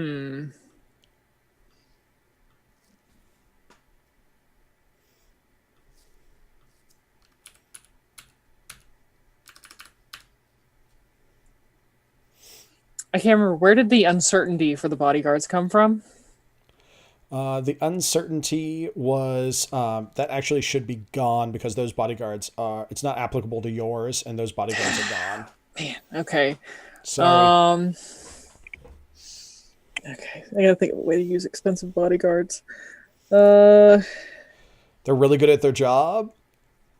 No. um, They aren't willing to climb down the trellis after you because of their expensive suits. yeah, that was my line of thinking. That All right. I was they're hoping maybe too good they're for intimidated this. by the crab monster. Maybe they're what? Intimidated by the crab monster. You could definitely use huge on the blue crab to kind of like, because that blue crab is not on team Mimi, so like. I think I'm going to use the expensive bodyguards. They're too good to try and follow me out the window the way I'm going. All right, so I'm going to go ahead and move your fate points from 3 down to 2. You Okay. have 2 fate points remaining. I spend my boost, bringing the difficulty up to a 5, so you're still at a 1-point loss. Do you want to succeed at a cost, or do you want to spend another fate point? No, I'm spending another one. That right. crab is very big and extremely distracting. And very Fair rude. enough. Very rude. All right. I spend another one of your fate points, dropping you down to 1 fate point remaining, and you are going to manage to successfully get out the window. The bodyguards have no interest in following you because, they don't admit it's because of their suits. What they do admit is that giant blue crab is crazy. There's a blue-skinned man with a giant stick. Like metal stick. There's a guy stabbing the crab, bouncing off the halls. There's an obvious thief in the middle of the pool, like trying to swim to the edge. Amid all of this like chaos, this uncertain terrain, as the entire yard has been destroyed and upended. So yeah, you managed to get down. It's no problem. All right, so that makes it Hux's turn because Hux is the last one left. So, Hux, what would you like to do? So at this point, we've got the crab monster, we've got the expensive guards, we're all outside. And this monster's getting wailed on by the 2 combat guys. And I'm just kind of curious, does it look like it's on its last legs, or does it look pretty strong, or is it like an unknowably, we don't know how healthy the thing is? Well, you guys have heard it. You don't know if it's on its last leg or not. It's still fighting back pretty fiercely, but it has taken a hit. I can tell you that you guys have done 10 points of stress to it.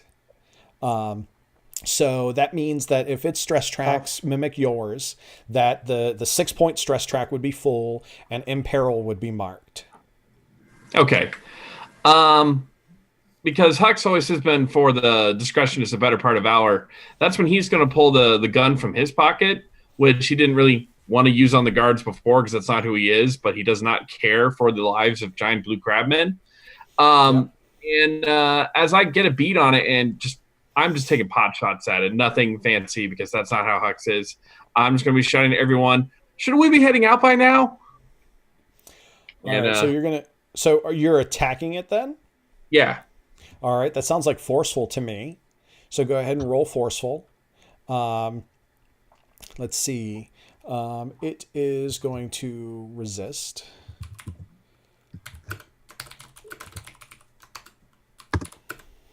Oh.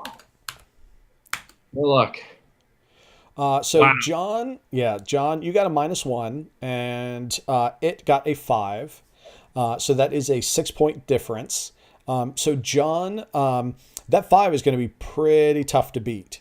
And you've got no fate points. So this actually gives it a boost to work with. The bullets that ricochet off of its shell help create a distraction, giving it a little bit of a boost. Okay. So sorry. I'm sorry it backfired. But John, you get to decide who goes next. You know what I'm going to actually do at this point before you choose who kind of goes next? I am actually going to have you hear sirens off in the distance, police sirens. Obviously, the police have decided to react to what has gone on. The blue crab monster takes note. You kind of see its body shift just a little bit as you all notice the sirens. And as it does so, it concedes the fight. It burrows immediately into the ground and gets away. But Does it have to offer concession? It is going to concede, and what it is going to offer is a clue as to why it was there. That will be inside, like near where you encountered it, inside the party. I would take the clue personally. Any objections? No, not at all. Okay, great. I'm looking all right, forward to so- hunting this thing. There you go. So it concedes. And so we're going to move out of initiative because there's not really any need to be in initiative. The sirens are getting larger. One of you, just by sheer virtue of how things are set up, one of you has a getaway vehicle. You as players may decide like what vehicle that is. Like maybe Ravi took the bus and Michel was stalking on foot, and Hux like was parked like a mile away and came up on foot whenever he snuck into the building, and then Evie's got a van or something along those lines. But what would you guys like to do? You're all kind of standing there. The terrain goes from being unpassable to like just being all sorts of messed up. What would you guys like to do? I like the idea of Ravi having an old beat up van that his traditional parents gave him because they didn't want him being in this big scary city all by himself without a car. Evie would definitely not be able to afford a car. Yeah, because isn't This she is true. broke? Yes. Yes. Hux would be able to afford a car, but he would rather use someone else's cars for pure deniability reasons. So, let's leg it to the car. Let's get out of here.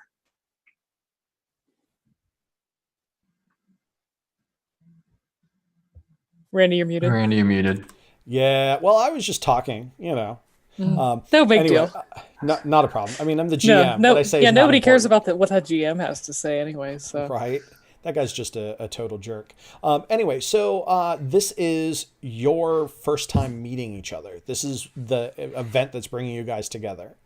So you guys are all collectively like getting inside of Ravi's like beat up van. Yeah, I mean, I would let them. I mean, obviously, like we were all fighting this demon thing, and also at this point, it's the threat is gone. I'm just back to looking like a normal guy, so that might be a little weird for everybody to see. But I'm more shy now. But I'm like, let's go, get in my van. Like, I leap in, let's. and I comes back. crawl into the back seat, and I just kind of lie down there while holding my shoulder.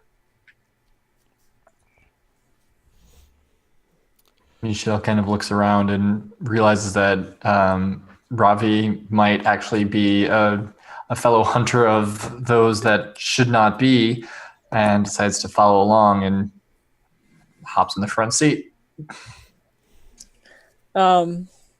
Evie gets in the back seat wordlessly, but just looks at everybody like they're crazy. But we are kind of crazy. Yeah, that makes sense. Excuse me, but does anybody know what that monster was? Maybe. I have to check a few things. I have to. But yes, I think so. It knew me too. Oh, so it was here for you. No, I don't think so. I don't think it even knew I was there. But as soon as it saw me, it knew what I was. So what were you guys doing at the house as well? Doing at the house? I was just working. What were you guys doing at the house? Enjoying a delicious crab buffet.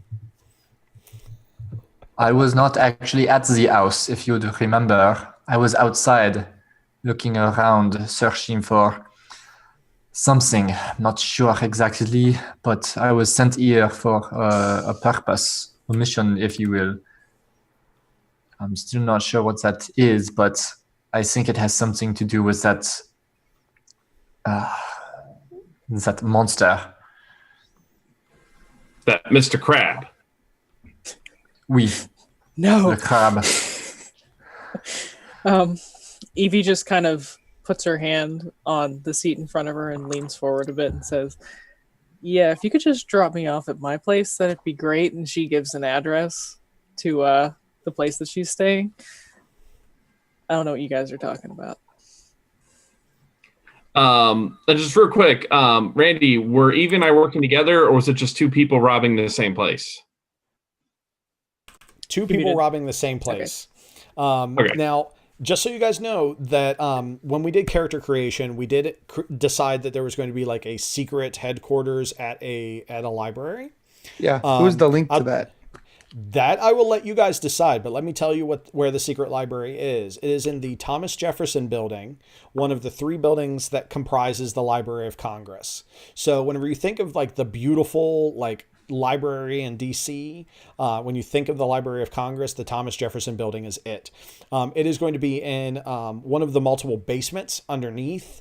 Basically, it's going to be kind of like a lost section that was kind of like created during the Cold War, and then like logistically, like the paperwork got lost and no one's done anything with it. And whoever knows about this place has the key and has like access to it. So I leave that up to you guys as the players. And is there like a secret librarian that oversees this secret library? No, there's not a secret librarian who oversees the library. But I see that Mallory would like to be.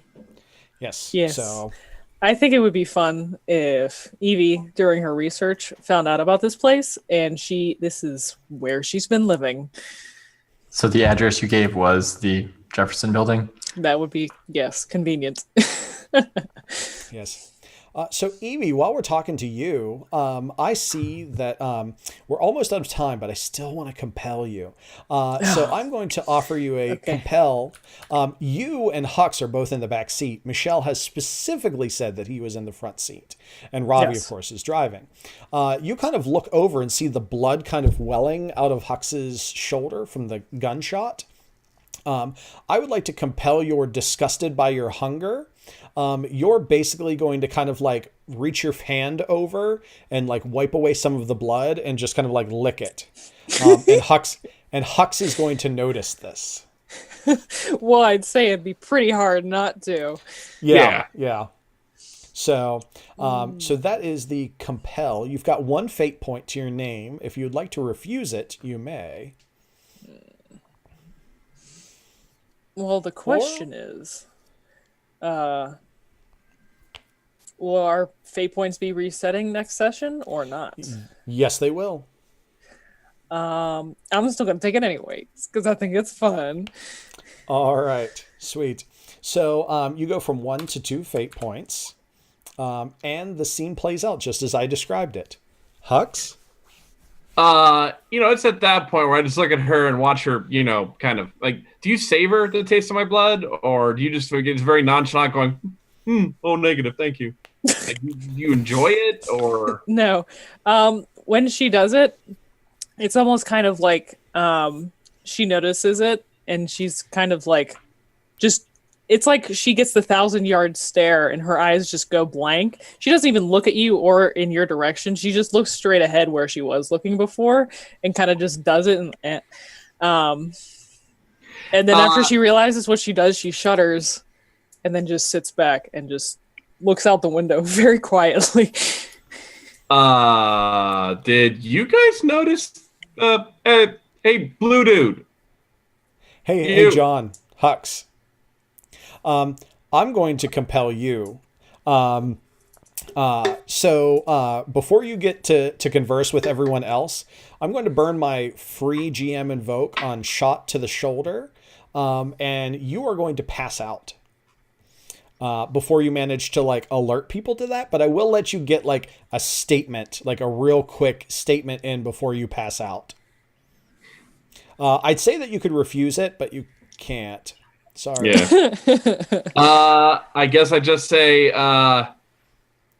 yay, something really weird's going on back here.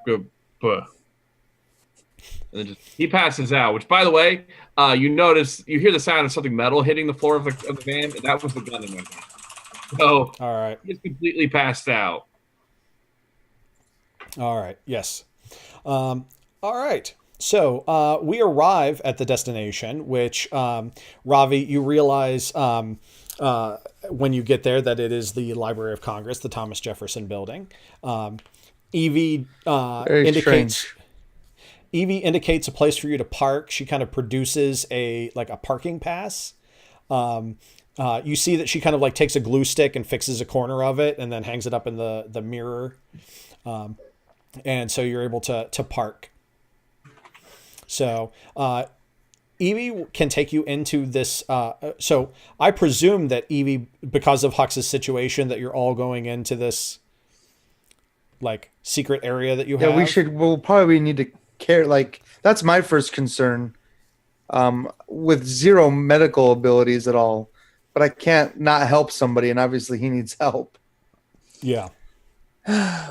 As we park, and like they're about to drop me off, I look over and see that he passed out. I'm like,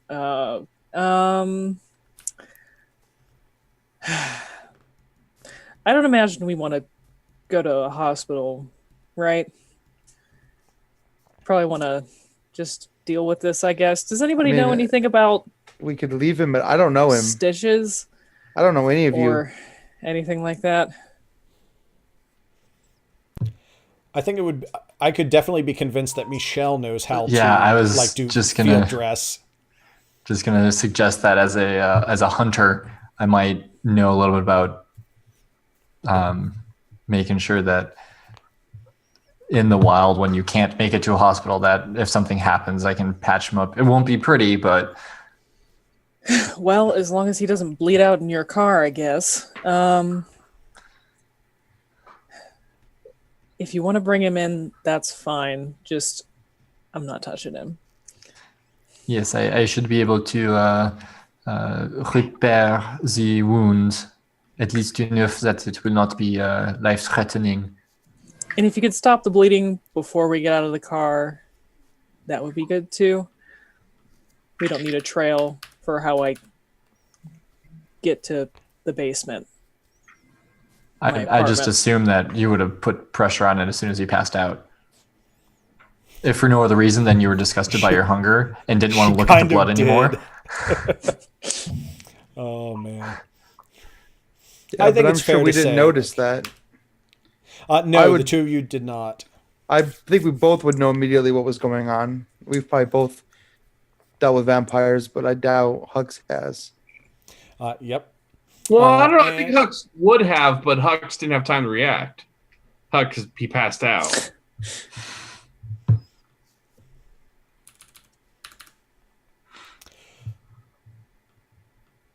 All right. Let's see. So I'm going to do one more compel, and then I think that we're going to be done for the night. The last compel that I'm going to do is going to be Michel. It is going to be on your more sneaky than straightforward. You are going to, like, as everybody kind of goes into the building, you kind of like, you lag behind just a little bit, and a small little fairy jumps out of a nearby like bush. And you instruct the fairy that that you are going to need, you're going to need backup. You're not sure what's going on here. You're not sure if these are friends or foes, and that the Earl King should send backup just in case. So basically what you're doing is you're hedging your best bets. Like, everybody here seems nice, but they could also be leading you into a trap too. So basically you're kind of preparing for the worst. And that will blow up in your face next session. Right, and I have 0 fate points with which to deny the compel, so that's exactly what happens. Yes. Just so you know, whenever I compel people, whenever they're at 0, if it's a particularly nasty one or a player definitely like fights back, sometimes I relent. But I think that the compels that I did on Hux and Michel, with you guys having 0 fate points, I think that they're interesting. I don't think that they're punitive. John, I know I made you pass out, but I know I was ending in like 5 minutes, so I didn't want you to be bored for long. Okay. So... All right, so Michel, you get a fate point. I'm not going to actually record it because we're going to be concluding, but we're going to end the session with everybody going into the library. What we'll do next session, we'll start with the library, and I'm going to ask like everybody to contribute aspects to the library, to like this hidden area. So be thinking about like what it could be, and you guys are welcome to talk on our private Discord about ideas. Should I go ahead and make the roll real quick to try to stitch up the wound before we sign off for the night, or will we take care of that next time? No, it's the as far as like the general bleeding and everything. Well, I'm trying to think. So let's handle that. Imperil. How long does Imperil last? It is sticky, so that is one scene after treatment. Okay, so yes, you can make the treatment roll now. The difficulty is a 4 because that's the base difficulty for it. We'll assume that this stitching happens whenever you get in and are safe. Yeah. But, so I'm going to go ahead and I'm thinking intellect would be the most appropriate. I can definitely see intellect doing it. So I can see intellect. I can see force, like maybe you burn it to cauterize it. But yeah, no, I see intellect. All right, what did you say the difficulty was? 4. That is the common difficulty. Hey! Boom! 4. It is an overcome. So it is... a minor cost. So that's success at a minor cost. I think that... minor cost.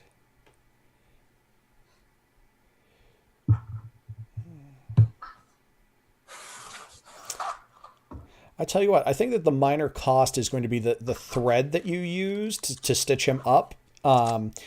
There's some kind of property to that stitching that that you gave. Like it's, you know what? You had to stitch him up with, let me think. Yeah, you had to stitch him up with silver thread. So instead of using like typical medical thread, you actually had to stitch him up with like a silver thread that some of the fairies use. So the cost there is just that that might be plot relevant at some point. It's noticeably not human. Yes, it's definitely that you. It's definitely noticeable that you are not ordinary. All right, so with that, we're done with the game for tonight. I think that this was a great session. I think it kicked off very strongly, and we had a lot of action as opposed to like typical games that you meet in the bar, have a lot of talking, and then go into the action. What I'd like to do now at the very tail of the game is something that I've heard people refer to it as roses and thorns, and this is something that Ryan actually introduced me to, which thank you, Ryan. It was great. And what it is I just want something that was either good or bad about tonight's session that you either enjoyed or didn't enjoy, or areas of improvement. Just something like just thinking critically about the game tonight. Please don't mention the sound issues. That's a given. So yeah, whoever has something, please go ahead and share. I can go. Oh. No. Of course, we talk at the same time. Right. I'll just go.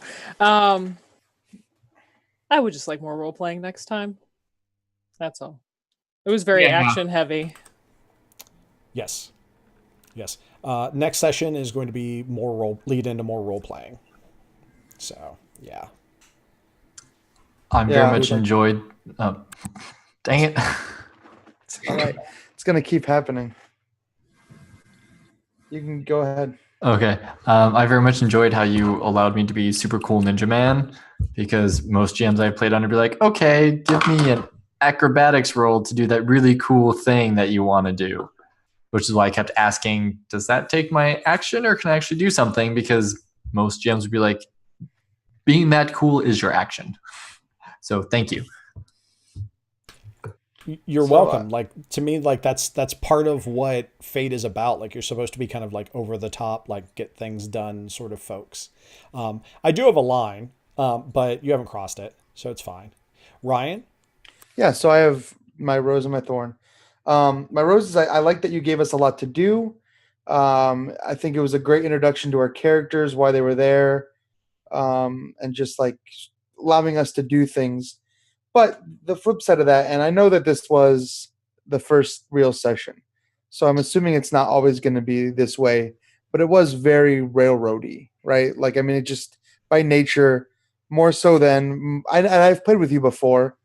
I'm guessing that the rest of the campaign is not going to feel that way. I know this was an introduction, but I did feel like it was like I only had one option, It was like, I'm going to fight this crab thing, which was fine for my character because it gave me a chance to show off what he could do. But I would like a little more options, in the future. Absolutely. And you're right. Today was kind of on rails because we're trying to find out, like, I don't really know your characters until after tonight, and we're going to keep knowing these characters. And so I needed to add some rails to the first session. And I also wanted to start it off with a little bit of a bang instead of a whimper. And so that meant that I had to be ham-handed as a GM. For that, I apologize. But yeah, with the exception of Christopher, again, all of you have played with me, and things are going to open up and there's going to be a lot more role playing and you guys will make, pretty much all of the decisions. So it'll be fine. But thank you for mentioning all that. John?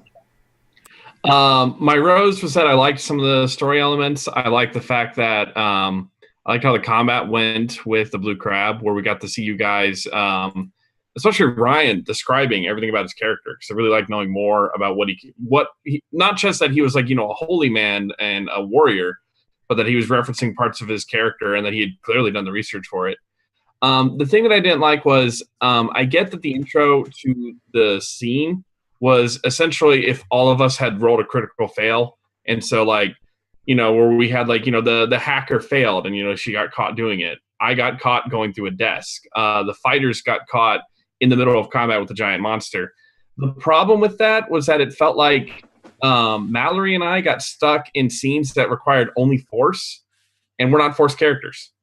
And so there was not a lot of options that I had where it's sort of like I couldn't really talk myself out of that scene because I was wearing a balaclava and there's no way to go, oh, this isn't my room when I was dressed like a thief.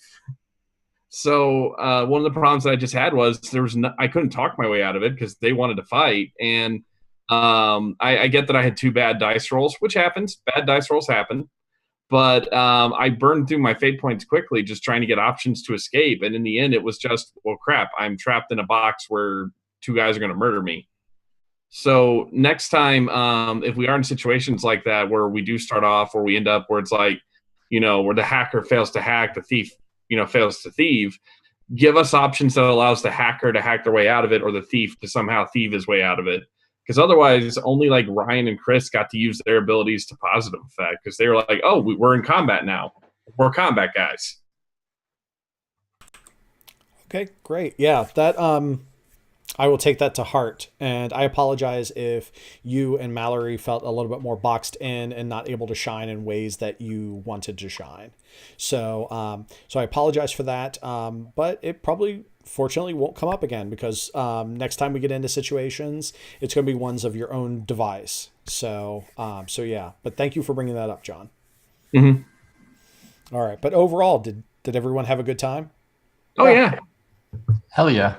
I just hope I didn't offend anybody with my French accent. No. Nope.